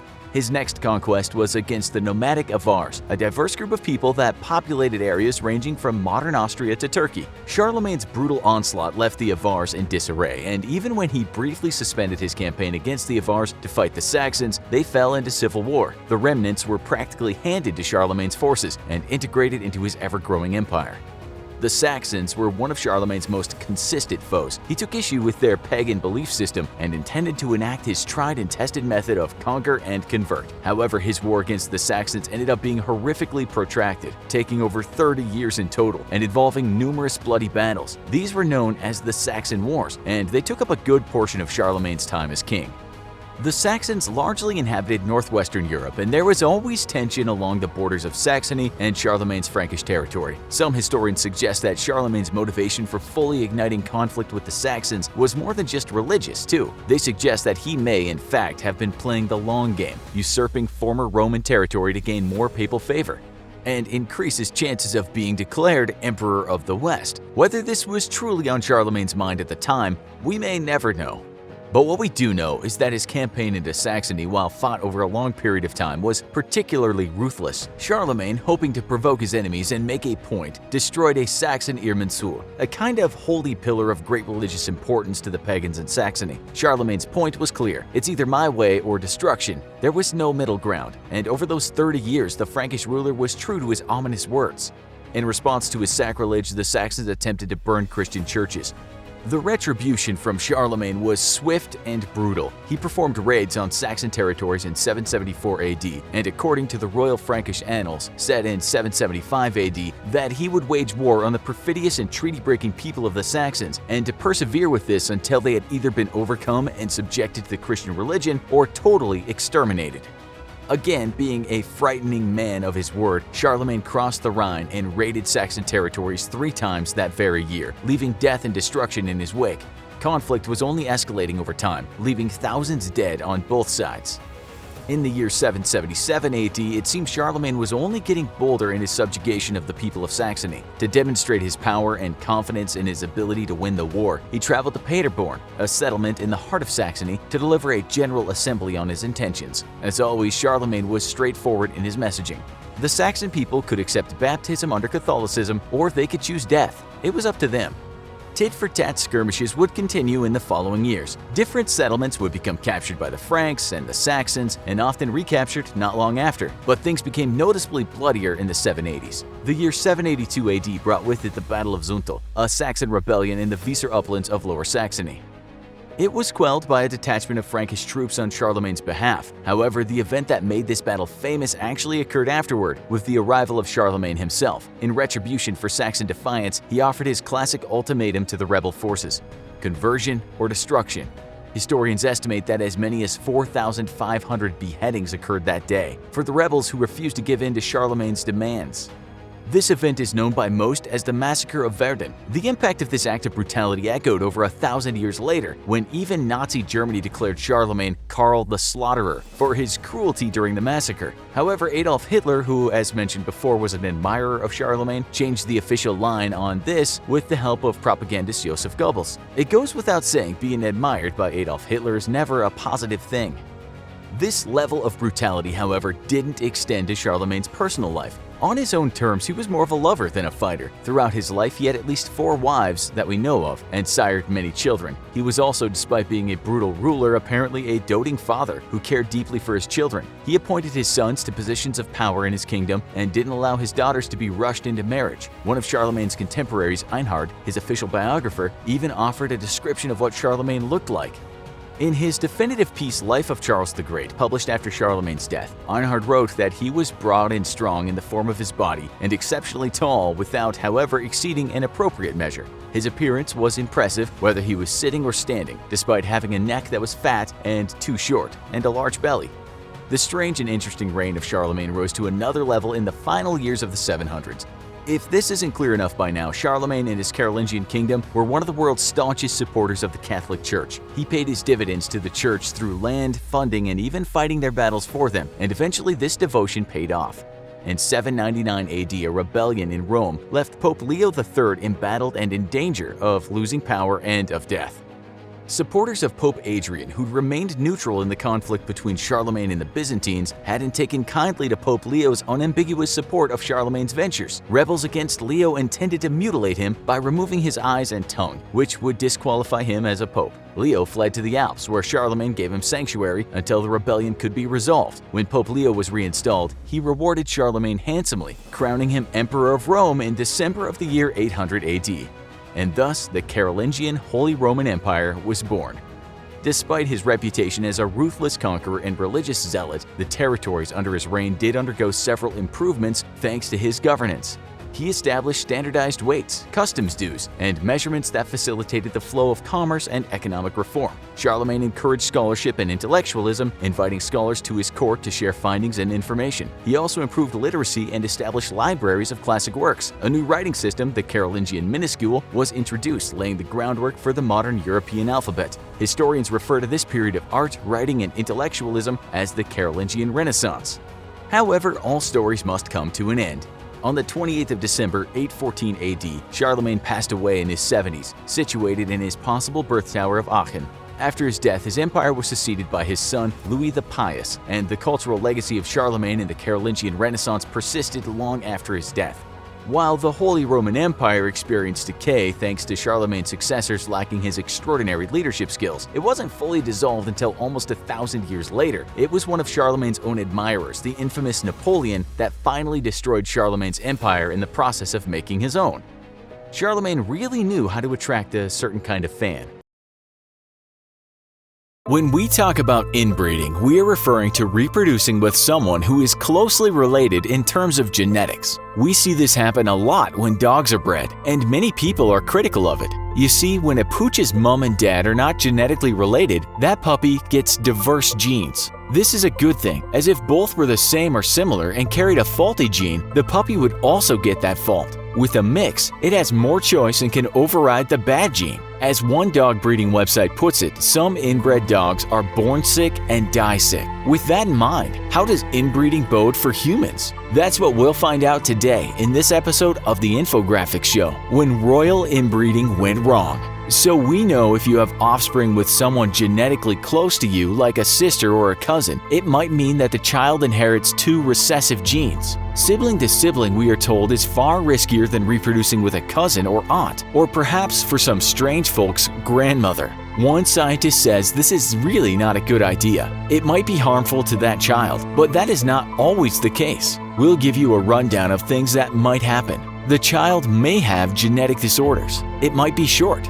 It may lack immune system protection, have an asymmetrical face, have a badly functioning heart, or might die soon after birth. Let's now have a look at some people that took the risk and what happened to their kids. We chose royals because it was sometimes the nobility that believed inbreeding was good because they mistakenly thought mixing with their own kind would produce a kind of super offspring of pure blood. Another thing is that people who are royal blood don't exactly have a massive pool of people they can choose to procreate with. Usually, they must stick with their own kind. King Tutankhamun. This is the Egyptian pharaoh that ruled from 1332 to 1323 BC. King Tut was one of a kind because his mother was not just his father's wife, she was also his father's sister. We know this because of tests on mitochondrial DNA. How did that work out for Mr. Tut? Well, scientists tell us he went through hell, that his life was a perpetual suffering. It's said that he spent most of his life sitting because he suffered from something called Kohler's disease. This is a rare disease that starts in childhood, and it basically means the bones in the feet die and the foot just collapses. It's also extremely painful. He had some aesthetic setbacks too, in a large overbite and feminine thighs. Add to that a cleft palate and a bent spine. We are also told that he didn't move his head well because of the 7 vertebrae in his neck that were fused together. We know that this man had 130 walking sticks and that he used to shoot arrows while he was sitting, said Secretary General Zahi Hawass of Egypt's Supreme Council of Antiquities. Okay, so now you can see why you probably shouldn't inbreed. King George III. The English king is sometimes called Mad King George, and it's thought his madness might have been the result of inbreeding. It wasn't even thought he would survive, as little George came out 2 months prematurely. The House of Hanover was notorious for cousin-to-cousin marriage, sometimes first cousin, sometimes second or third. It was happening all over Europe, with one essayist in 1802 writing that every hereditary monarch in Europe was insane. It said that the Mad King who lost America suffered from a genetic blood disorder called polyphyra. This made him ache a lot, but also turned his urine blue. It's also said that sometimes he just couldn't stop talking, and other times he would have convulsions. When he got older, he was almost blind with cataracts and had terrible rheumatism. In 1801, George was taken to the hospital in a straitjacket, and he was not seen again in public. He died crazy and didn't know who he was. Charles II of Spain. Now we turn to Habsburg inbreeding, a house with a very shallow gene pool. We should mention again that inbreeding between European nobility was very common, but not all offspring ended up badly made. This wasn't the case for Charles II, whose father and mother were uncle and niece. This had a nasty effect on his appearance, and he was nicknamed the Bewitched. One historian writes that not-so-bonny King Charlie was short, lame, epileptic, senile, and completely bald before 35, always on the verge of death, but repeatedly baffling Christendom by continuing to live. It took him until 4 years old to talk, and he didn't walk until he was 8.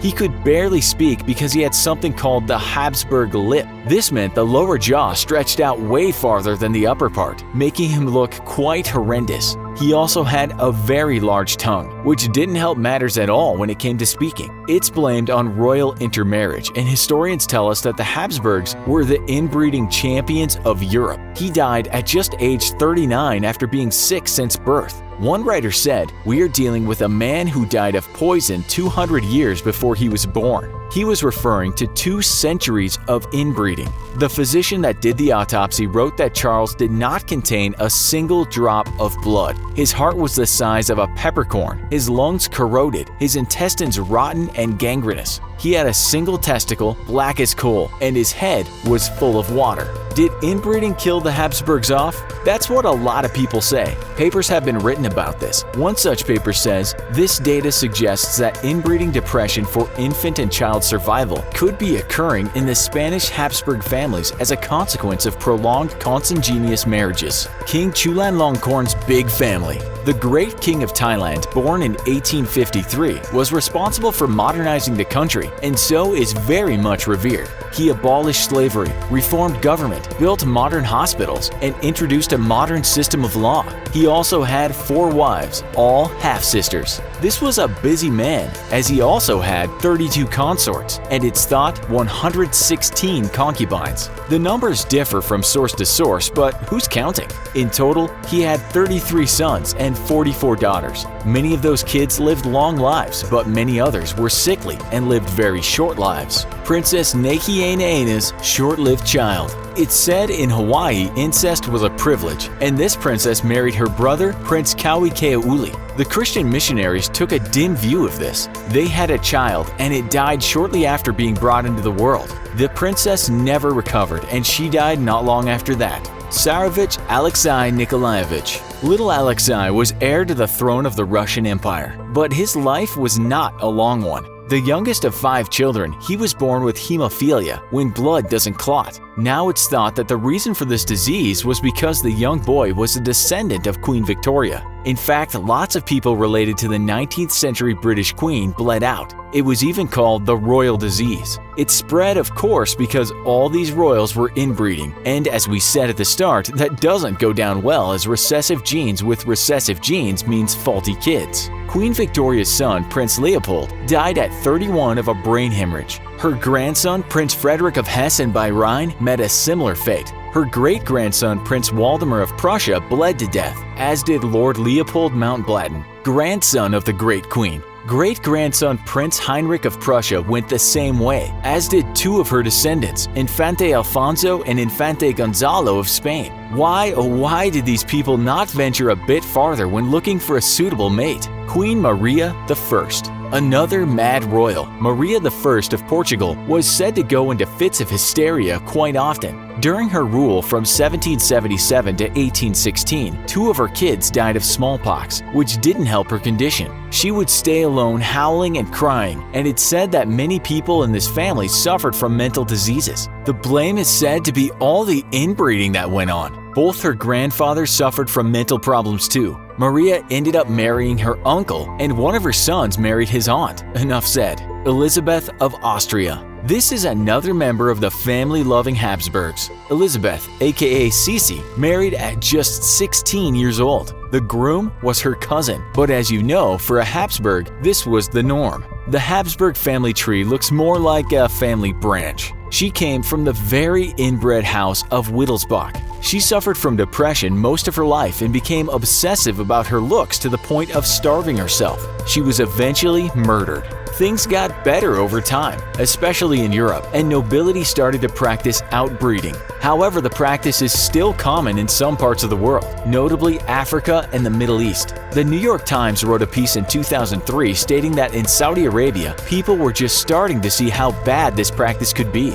Many kids born to cousins who had married cousins were born with all kinds of disease, from spinal muscular atrophy to other serious genetic disorders. Across the Arab world today, an average of 45% of married couples are related, said a doctor the Times interviewed from the King Faisal Specialist Hospital in Riyadh. Public health officials in the country warned of disorders that might occur due to inbreeding, including anemia, hemoglobin deficiency, deafness, and even muteness. It seems things haven't changed much either, as in 2017 reports stated that inbreeding was still costing Saudi Arabia's Ministry of Health millions of rial. It didn't just happen in the Middle East. There's a famous story about inbreeding in Kentucky, USA, about the Fugate family in the 19th century. A rare disease happened in this family called methemoglobinemia, which turned people's skin blue. One writer states, as a result of a coincidental meeting of recessive genes, intermarriage, and inbreeding, members of the Fugate family were born with a rare condition that made them visibly discolored. We guess these blue people couldn't exactly hide the fact that they were the result of inbreeding. Inbreeding. You might have heard of it in 9th grade biology class, or maybe you're familiar with the Hollywood stereotype of inbreeding as the backstory for many disfigured villains in movies. But what exactly is inbreeding, and why is it widely seen as scary and biologically disadvantageous? Inbreeding is the mating of partners who are closely related. When people or animals reproduce with their relatives, they have a higher risk of having offspring that develop genetic diseases and health complications. Inbreeding is largely taboo around the world, and perhaps for good reason. For many centuries, however, Europe's royal families often married close relatives within their bloodline, which led to some of Europe's darkest days. You might be wondering, why did European monarchies resort to inbreeding if it's such a dangerous practice? And how did inbreeding lead to a dark period in European history? First, let's take a look at the science behind inbreeding and what makes it so harmful. Science of inbreeding.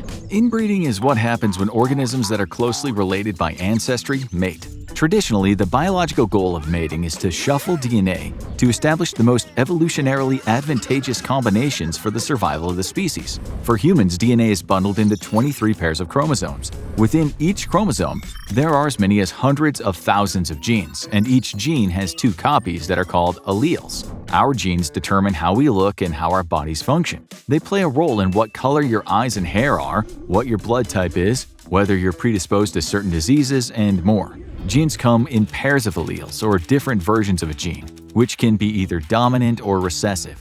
We receive half of our genes from each parent, so one allele in each pair comes from the mother and one gene in each pair comes from the father. If one of the alleles in a pair is dominant, you'll have the trait of the dominant gene. For traits that originate from a recessive gene, both alleles in a pair must be recessive to have that trait. Recessive genes are harder to detect, and the likelihood of having 2 recessive alleles is lower than the probability of having at least one dominant allele of a gene pair. For instance, the gene for brown eyes is dominant, requiring only one of the genes in the pair to be dominant.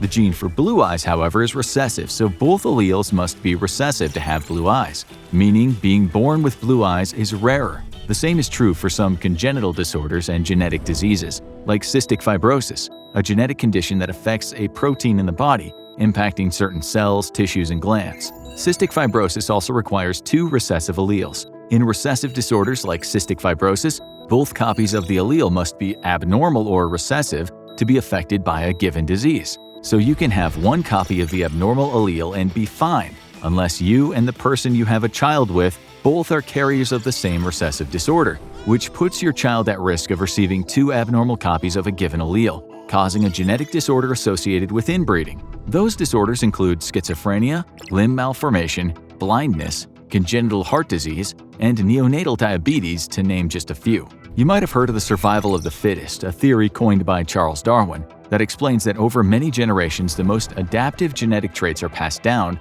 while weaker genetic traits are weeded out through natural selection.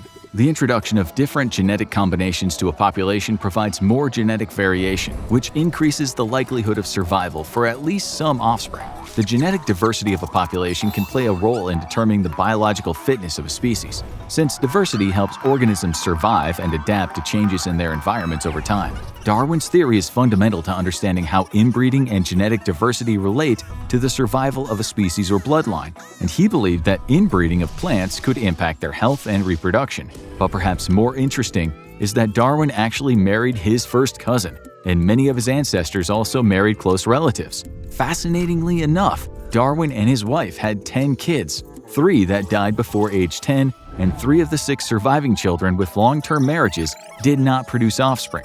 Inbreeding is thought to increase rates of child mortality and to decrease fertility, so perhaps Darwin saw the direct impacts of his own theory in his own life. When there's inbreeding in a population, the likelihood of having homozygous harmful alleles, that is, 2 of the same recessive alleles that are disadvantageous, increases because of the genetic similarities between mating partners. The higher prevalence of harmful recessive alleles can cause what is called inbreeding depression, which is when population sizes decrease as a result of a lack of healthy mates. So the more homozygous harmful alleles are present in a population, the more vulnerable a population will be to extinction.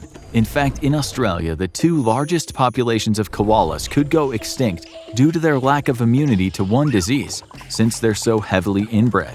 But the fact that homozygous recessive genes can sometimes cause vulnerability to disease doesn't just impact koalas. Sometimes isolated communities with high rates of inbreeding can develop higher concentrations of detrimental genes than the general population, turning a relatively rare disease into one that's more common. Not only that, but many people may not realize they carry a recessive allele tied to a recessive disorder because the presence of at least one dominant allele prevents such genetic disorders from developing. For instance, if both you and your partner are carriers for the same recessive disorder, meaning you each have exactly one recessive allele for said recessive disorder, the probability of having a child with that disease is 1 in 4. So you could theoretically have 3 healthy children for every 1 child with that recessive disorder. Some of the most prevalent impacts of inbreeding include reduced fertility and birth rates in inbred offspring, higher rates of infant and child mortality, risk of cancers, and smaller size as an adult. At the same time, many inbred offspring may experience reduced immune function as well as an increased risk of cardiovascular disease and genetic disorders and increased asymmetry of the face. Scientists have also found that inbred children commonly experience decreased cognitive abilities, muscular function, and lung function. Clearly, the impacts of inbreeding on health and reproduction are significant. But what role has inbreeding taken historically in Europe and beyond? Why was inbreeding so popular? Between the years 990 and 1800, inbreeding was a particularly common practice within European monarchies, though inbreeding took place from the medieval era through to the outbreak of World War I.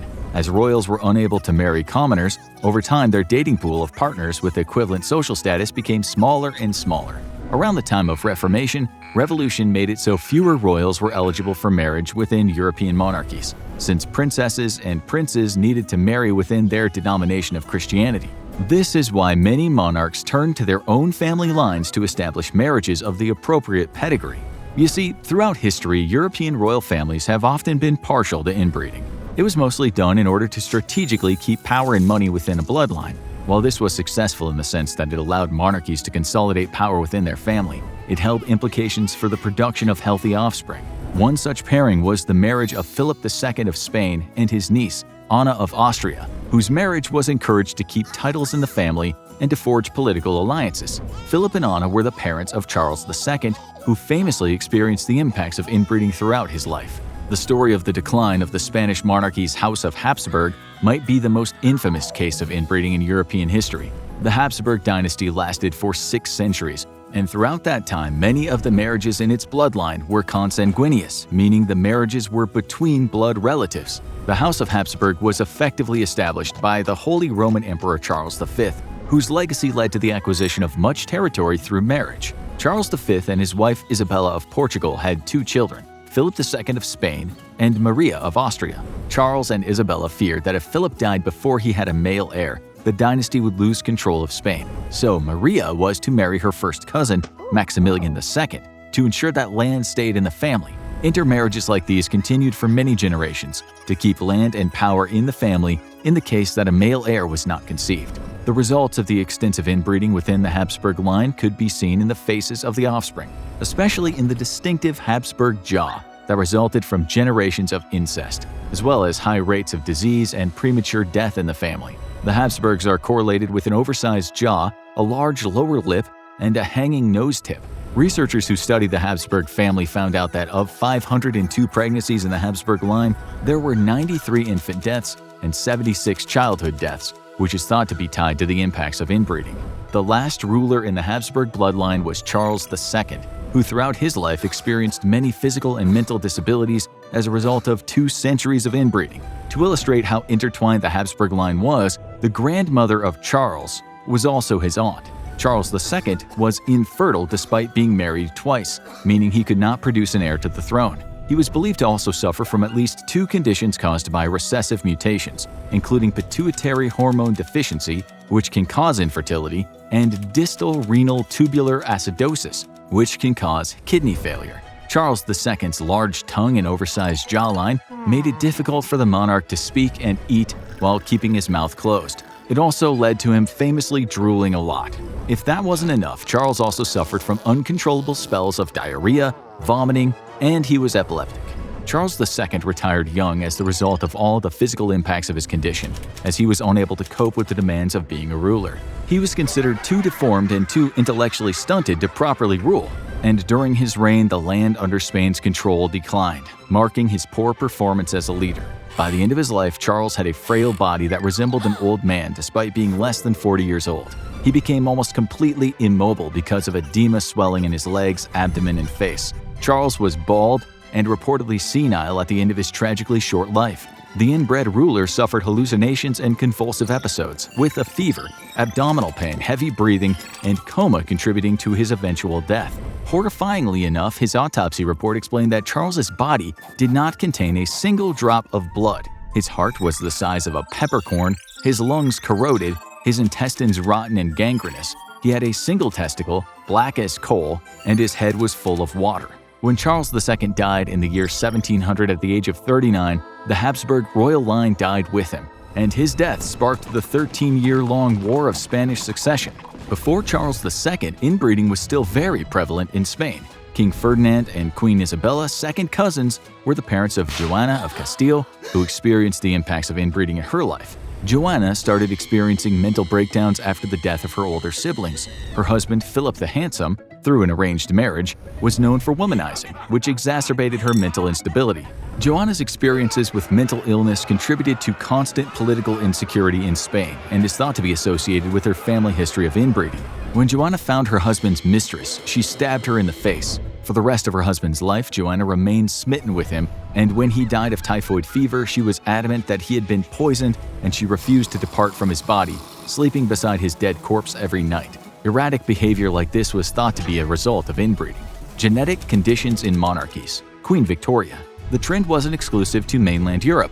The impacts of inbreeding were also felt by the royal families across the English Channel. Queen Victoria of England and her lover, Prince Albert, were first cousins, and research shows that their offspring experienced the impacts of inbreeding, particularly hemophilia, a rare disorder that prevents blood from clotting and can cause excessive bleeding. Neither Queen Victoria nor Prince Albert experienced any signs of hemophilia as a disorder, even though both had the recessive gene that caused hemophilia. This meant that Queen Victoria passed on the trait to her children and grandchildren despite not suffering from the disorder herself. One of her children and 5 of her grandchildren died from complications of hemophilia, and her descendants spread hemophilia far across England within the population. Alexei Romanov, the grandson of Queen Victoria, inherited the hemophilia condition from the queen. His frequent bleeding as a result of the condition threatened his life, which is why his mother employed the help of Rasputin, who the ruling class largely disapproved of because of his alcoholism and promiscuity. It's clear the physical health implications of inbreeding impacted the longevity and the survival of European royal bloodlines, but it seems that inbreeding also held significant political and social implications for European royalty. Inbreeding might be the major reason why European families like the Habsburgs line lost power, especially given their infertility that resulted from generations of inbreeding. Not only did inbreeding contribute to the eventual decline of major European bloodlines, but it was also thought to have impacted the effectiveness of rulers. So how did inbreeding impact the efficacy of a European monarchy? Not all there in the head. One way in which monarchies suffered as a result of inbreeding centers around the lowered intelligence associated with generations of close relatives reproducing with one another. One team of researchers studied 331 European monarchs based on their intelligence and overall performance, based on changes in how much area was under control of a given ruler. If a ruler gained more area during their reign, the ruler was seen as successful, while the loss of land under their rule was seen as less successful. The research tells us that there was a progressive decline in intelligence among inbred monarchs, but also performance as ruler was strongly associated with the level of inbreeding. In other words, the more inbred a ruler was, the worse that ruler was said to have performed. Ferdinand I of Austria was another of the Habsburg line who experienced the impacts of inbreeding. As the son of Emperor Franz II and Maria Therese, who were double first cousins, Ferdinand I had hydrocephalus, or a big head shape caused by the presence of water in the cranium. Like Charles II and other Habsburgs, Ferdinand also had the Habsburg jaw, as well as epilepsy, and dealt with physical weakness. During his rule, he oversaw Hungary, Austria, Bohemia, Lombardy, and Venetia under one unified kingdom. However, Ferdinand's physical condition impacted his ability to rule. The affairs of the kingdom were largely controlled by his counselors and regents, as the king would often sit on the open side of a trash can and roll around on the floor. Some of those mental delusions were seen in other members of the Habsburg line, such as King Ludwig II and Empress Elizabeth of Austria. Clearly, the impacts of inbreeding extended to affecting the ruler's capacities to lead an empire. For instance, Carlos II of Spain was identified as the monarch with the highest coefficient of inbreeding. Carlos II was physically disabled, had considerable mental illness, and was born with physical disfigurements. He could not walk until he was 4 years old. He couldn't talk until he was 8 years old. During his rule, Carlos II was subjected to the influences of power struggles, which impacted his ability to solve domestic and foreign challenges faced by Spain.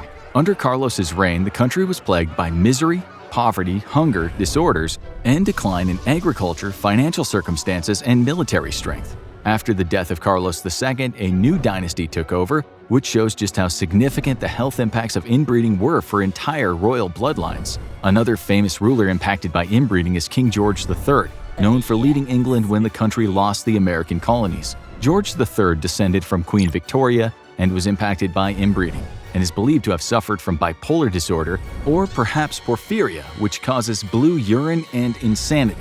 George III was also believed to suffer from skin conditions. The king was known for having manic episodes, which considerably changed the manner of his writing. And during these episodes, he would talk until he began foaming at the mouth. His physicians treated him with a straitjacket and ice baths. And some experts believe that his mental illness is a contributory factor to England losing the colonies when the American Revolution first began. Clearly, the mental illnesses thought to be associated with inbreeding in some cases may have changed history. Counter-arguments. Though it's believed that inbreeding and performance of a ruler are linked, there may be other factors that impact the efficacy of a monarch. For one, impacts on intelligence, health, and mental well-being of rulers could stem from causes other than inbreeding. Beyond that, the impacts of inbred rulers on the well-being of nations may have been mitigated by parliaments, advisors, and other limits on the powers of monarchs. For instance, one famous product of inbreeding was Nero, who was born to Claudius and his niece Agrippina, two related Roman aristocrats. Research shows that Nero had low intelligence and was probably insane. Nero is known for allegedly fiddling while Rome burned and having a sexual relationship with his mother. Like in many of the inbred monarchies in Europe, mental illness evidently resulting from inbreeding played a major role in Nero's life. However, lead poisoning is believed to have also impacted Nero's mental faculties. So it's uncertain how much of Nero's mental illness stems from inbreeding compared with the lead poisoning. The exposure to contaminants is definitely something we have to keep in mind, but most of the biological downfalls experienced by the members of royalty were caused by inbreeding. Inbreeding beyond Europe. Beyond Europe, inbreeding impacted a number of rulers worldwide, including King Tutankhamun, or King Tut, in Egypt, who was known for being frail and sickly. King Tut is believed to have had a cleft palate, club foot, an elongated skull, and persistent malaria. It's believed that King Tut was the product of high levels of incest, and Queen Nefertiti may not have been his mother at all. In fact, King Tut might have been conceived by King Akhenaten and his sister. Also in Egypt, Cleopatra is thought to have been born of incest. Despite her image in pop culture as an attractive royal leader, Cleopatra might have been obese as a result of inbreeding during the Ptolemaic era. She was believed to have a hooked nose, round face, and double chin. Many ancient Egyptian pharaohs were born as a result of inbreeding out of a desire to keep the bloodline pure. After hearing all this, you might be wondering, how prevalent is inbreeding in humans today? Scientists from a team based in Australia analyzed the genomes of people of European descent who were born between 1938 and 1967 and found that 1 in every 3,600 people met the criteria for inbreeding, meaning their parents were likely first-degree relatives, such as siblings or second-degree relatives like cousins or aunts or uncles, for instance. It seems that the impacts of inbreeding that were once so prevalent in European monarchies persist to this day at some level. In the United States, however, inbreeding is still somewhat legal in certain states. Though very uncommon, first cousin marriage is legal in 19 states. Only 9 states prohibit sexual relations and cohabitation between first cousins. However, as many as 250,000 Americans are believed to be in marriages with second cousins or closer relatives. About 70% of inbred families live in rural or desolate areas, and inbreeding is most common in the southeastern United States. In Kentucky, the Fugate family became known for generations of inbreeding lasting nearly 200 years, which caused some of their offspring to have blue skin from a recessive disorder, putting the European pastime in the limelight of Western media once again. There must be a time in a royal child's life when their parents take the child to one side and say something like, "Darling, you're not like normal people. Life will be different for you. You are royal." They then proceed to tell the kid what being royal means, with the youngster receiving a kind of Royalty 101 course. They're told that they won't mix with the public like the other kids. There will be no dating the hoi polloi, and they'll spend much of their public life surrounded by bodyguards. They'll also soon understand that they are fabulously wealthy, astoundingly privileged, but with that comes a lot of negatives, such as being hounded by the media forevermore. Now let's see what else goes on in the life of a young royal. The first thing that a royal child has to get used to is being on show, and that will last a lifetime. When you look at the princes William and Harry in the UK, their lives have continually been photographed. We imagine at some point they're going to ask their parents why they have to sit around being photographed all the time, and we expect when they ask that the Royalty 101 course will be delivered. Okay, so now they get it. Life is different for them. What next? Well, they'll have to go to school. In the meantime, because their parents will have all kinds of royal duties, these royal kids will spend a lot of time with the nannies. We found in the British media an article that talked about a place called Norland College, a place where it said the British royals have got their nannies from for years.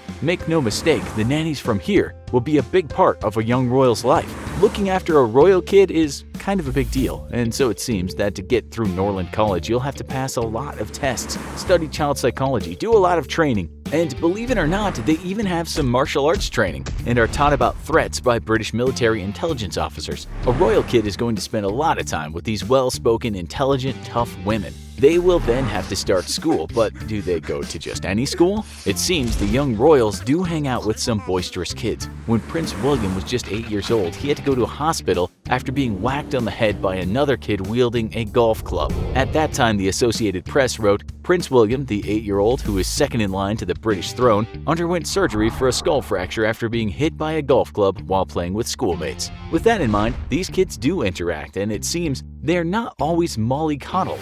But if you read the story, you'll hear the accident happened when the kids were playing on the school putting green.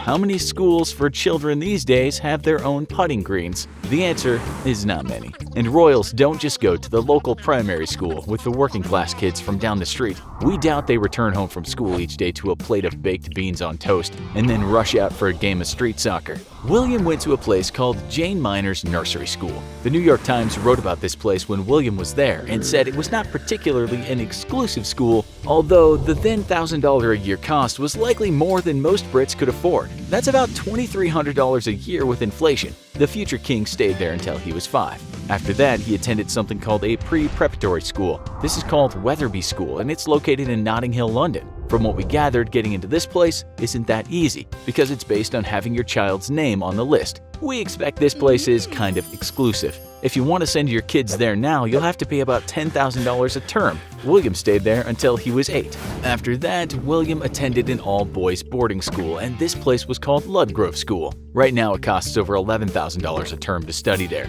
The place has been criticized in the past as being a home for snobs, and if you look at the list of former pupils, you'll find lots of royals and members of the aristocracy. Life at this school, we expect, was slightly different from British comprehensive schools. We know that because it said William was rather fond of clay pigeon shooting while he was there. Inner-city London schools don't generally have shooting on the list of activities. And then he ended up at what's called one of the most prestigious schools in the world, called Eton College. If you're rich and posh and come from an elite family, this is where you might end up. It costs around $50,000 a year to send your child to this boarding school, and you can be sure the child will be rubbing shoulders with some of Britain's future leaders in terms of politics and business. One former student said this about the school: "My mom's family for like 3 generations have gone there. My dad absolutely hated the idea of me going there because he was like, this is the paragon of everything that's elitist and awful about England. I was the last year, I think, where you could still be signed up at birth. You literally would get put down at birth for a certain house. You get the picture. As for how Prince Harry fit in, one former student said he integrated well. He also said Harry was a couple of years above me, I think. They made a big effort to seem like he was a normal person. Obviously, he was from the royal family, but I think the school and all the people there wanted to make him feel included." But Prince Harry did have bodyguards when he went out in London and partied.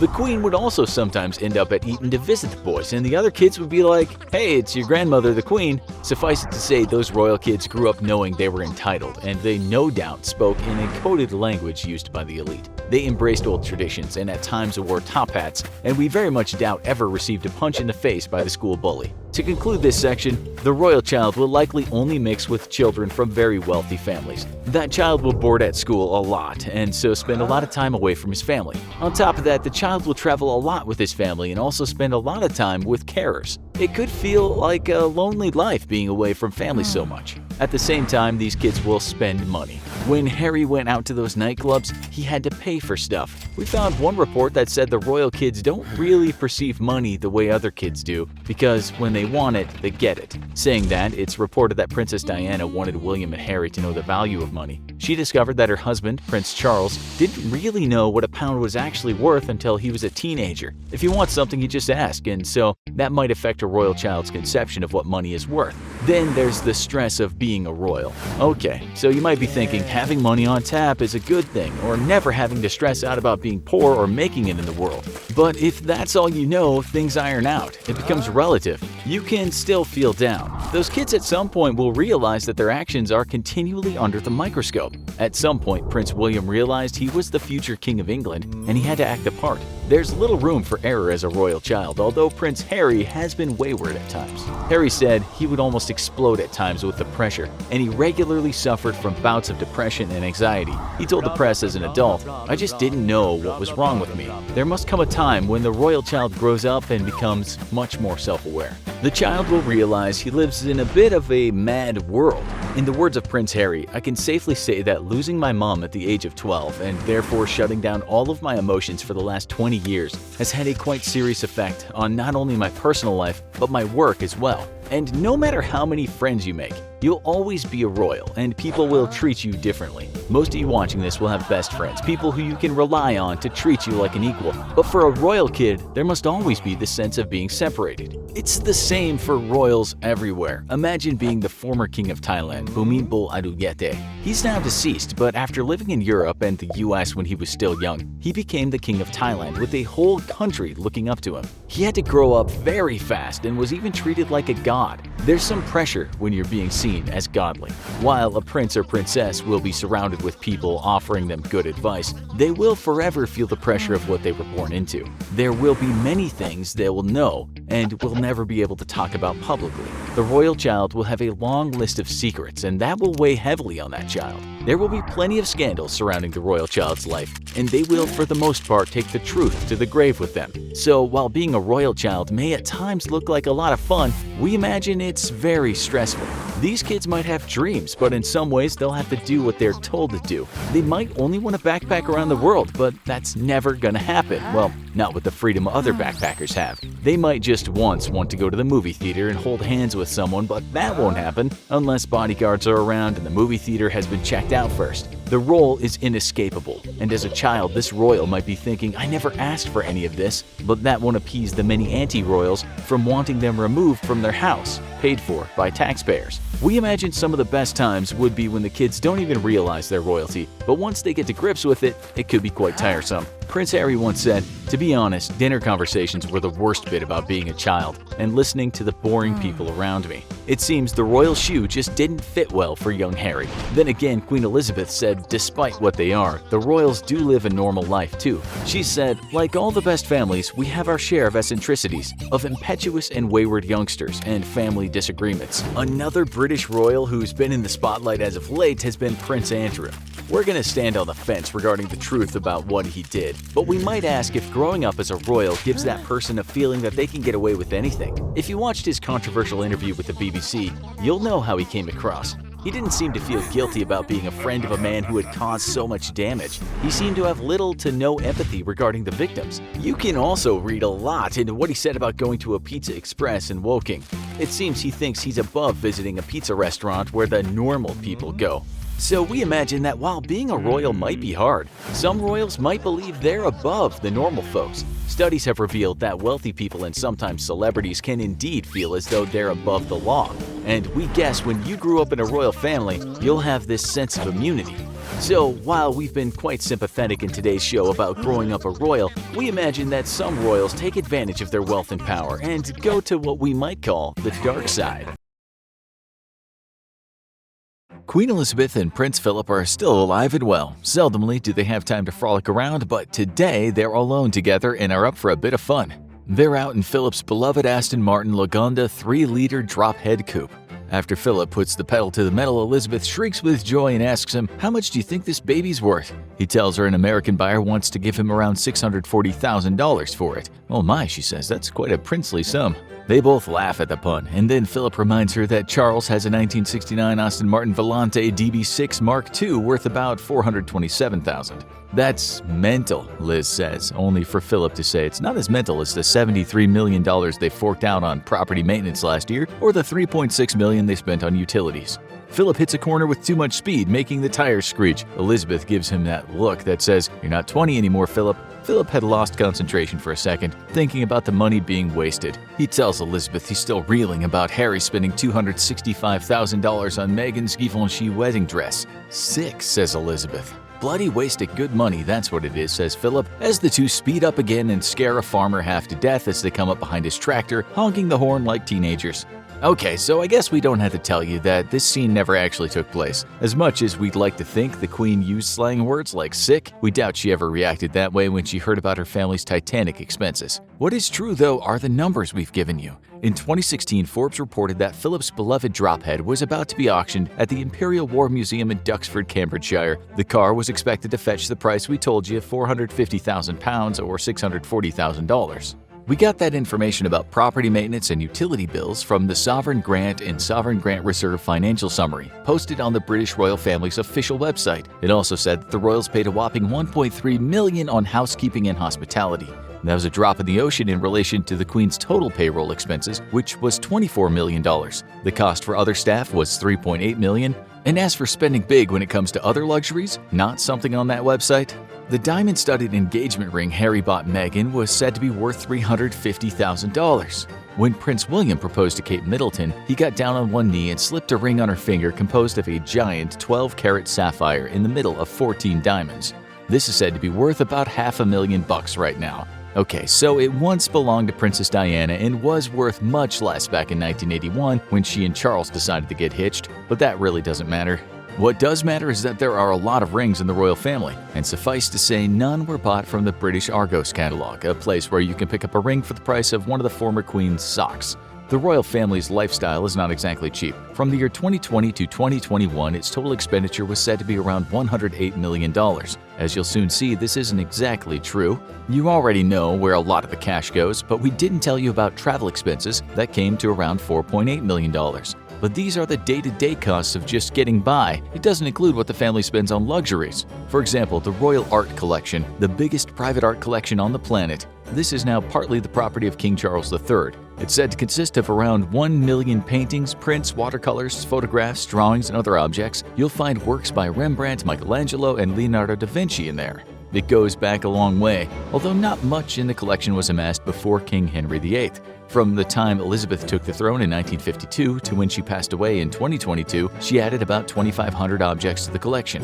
This included around 20 paintings, not cheap ones either. We know she picked up modern works from the likes of Lucian Freud and Andy Warhol, but she bought them with her own money. We can't say what the entire collection is worth, but we're talking about a hell of a lot of money. Some say around $10 billion. The Rembrandt portrait alone is worth millions. Still, we should remember that the crown jewels are part of the collection too. They might be worth about $5 billion. That's a wild guess. Even though it's a private art collection and the royals can add to it, they can't sell it. All we want to point out is that the royals tend to spend a lot of money. She had to pay for that stuff, unlike the land portfolio she inherited and that Charles just inherited. Charles now holds the land titles to around 6.6 billion acres of land throughout the world. This is often said to be around 1/6 of the planet's land mass. Charles couldn't sell the land even if he wanted to, but it's technically the crown's land. If that's confusing, this is what the New Statesman said in an article about the British royals and their great mass of land. The article first talked about the Kidman family in Australia and the fact that they have so much land. It added, theirs is the largest private, non-monarchical, non-state landholding on Earth. The Kidmans cannot own land in Australia, only the Queen does so there. What the Kidmans possess is a mixture of specific crown leases for fixed periods of time and freehold leases for indefinite periods. Another article said, due to the doctrine of tenure, the law in Australia holds that the Crown has absolute ownership, notwithstanding any native title claims. As we said, this land cannot just be sold, but if we were to consider the value of the Crown land around the world, we're talking many trillions of dollars. Just bear in mind that much of Australia and Canada is Crown land, but the royals aren't making money from it. Then there are the properties the royals do have in the UK called the Crown Estate. This is sometimes referred to as the sovereign's public estate. It's not part of the new king's private estate, nor does it belong to the government. It does make money though. This includes forests and farms, office blocks, and racecourses. It's made up of parts of the seabed, think oil, retail parks, shopping centers, and posh streets in London. But again, the money made from these properties does not go directly into the royal pockets. The money is mostly given to the British government. There's a lot of money in these properties, with the portfolio of assets in 2021 said to be worth in the region of $16 billion. That year, there was $521 million in revenue and $288 million in net income. 3/4 of it went to the UK Treasury and 25% went to the royals. The Queen has even owned McDonald's restaurants before. The UK media reported in 2016 that she had sold some land on Bath Road Retail Park in Slough for around $180 million. There was a branch of Mackie D's there, to use a British expression. When the land was sold, the Crown Estate made millions on its investment. Okay, we understand if this is a bit confusing for you because right now it doesn't seem very clear where the royals get their cash to buy those expensive cars and diamond rings. It sounds confusing because it is confusing, but we'll try to make things more clear right now. When the Queen popped her golden clogs this year, the media was saying she left behind about $88 billion in assets and had a personal fortune of around $500 million. Some reports said she made much of that money from investments, art, jewels, and real estate. But we must remember that she inherited a lot. We already told you about the expenditure of the royal family, which you'll remember was over $100 million. This was paid for by the British government and came out of what's called the sovereign grant. It didn't cover everything by a long way. As you'll soon see, the people also paid. Anyway, the sovereign grant pays for all the day-to-day stuff, as well as palace receptions, visiting schools and other places, and traveling around the world. This can be expensive. One of the Queen's solitary train journeys before she died cost almost $35,000. In 2022, Charles's trip to Barbados cost almost $150,000. The cost of William and Kate going to Belize, Jamaica, and the Bahamas was over $240,000. We've seen the receipts. The royals are open to some extent about what they spend, although, as you'll soon see, not always open about how they make money. The Queen used to get about 15% of the Crown Estate profits, but that went up to 25% in 2017 because she wanted about $380 million to do up Buckingham Palace. This 25% of the profits made up most of the sovereign grant. Even if the Crown Estate didn't bring in any money, the royals would still get their full whack of cash from the government. The Treasury would just pay. As we said, the public pays too, for things such as metropolitan police costs, likely several million dollars per year. General security costs for the royal family could be as much as $100 million per year. Military procession costs, we don't know, and it depends on what happens in the year. And local government logistical costs, we also don't know. The true cost of these things is unknown, but a report in the BBC recently cited a paper called The True Cost of the Royals. It said on top of that $108 million expenditure, the public pays around $262 million. So the cost of the royal family is estimated to be over $370 million a year. The good news for Charles is that unlike everyone else in the UK, he didn't have to pay the 40% inheritance tax when he inherited everything. This is because of something the Queen signed in 1993. That's when Prime Minister John Major said it wouldn't be fair to charge the royals inheritance tax. The new rule said the royals have surrendered what they own to the government, i.e. the Crown Estate profits, the art collection, etc., so it was ruled that it would be inappropriate for inheritance tax to be paid in respect of such assets. Still, that's only in relation to the Crown Estate cash. The royals also have private stuff going on, such as the Duchy of Lancaster. This is a hefty portfolio of land, properties, and assets from which they can make money. The government has said Charles won't pay inheritance tax on that either because the royals need a degree of financial independence from the government. The Duchy of Lancaster estate is worth in the region of $700 million and brought in about $25 million last year. It includes properties and land in expensive parts of London, farms, offices, buildings, stately homes, and more. The Duchy of Cornwall is another private money spinner, bringing in about $22 million a year. It consists of 205.1 square miles of land, including farms and a lot of beautiful country manors. It also includes a famous cricket ground, a prison, as well as forests, rivers, and coastline. The seabed and coastline are very lucrative when considering the oil in new wind farms. The entire portfolio was said to be worth over $1 billion. There was no inheritance tax paid when this was passed on. Charles will pay the top tier of income tax at 45%, but he won't pay capital gains tax or corporation tax. The Prince of Wales website explains, the duchy is not a company and is not therefore liable to pay corporation tax, and the prince is not entitled to receive any capital gains from the duchy, and therefore does not pay capital gains tax on capital gains from the duchy. The Queen also made a ton of cash elsewhere, which she has now passed on. Her estates of Sandringham in Norfolk and Balmoral in Aberdeenshire are worth a small fortune now. She also has a stable of racehorses that are worth a pretty penny. The Guardian recently said that her royal stamp collection is worth over $100 million. The royals often buy things as an investment, and usually the prices of those things go up. So in very simple terms, they make money by already having a lot of it handed down and then investing it wisely. It's hard to lose when you start a race a lap ahead of everyone else. It also helps that their entire cost of living is paid for by what comes to them through the sovereign grant. It also helps that the public pays for their security and some of those expensive events they hold for the public. Just means that they can focus all their money on making more money. Those two duchies alone are worth $18 billion, which is all their private cash. That's how you can afford dazzling rings and uber luxurious cars. But there is more.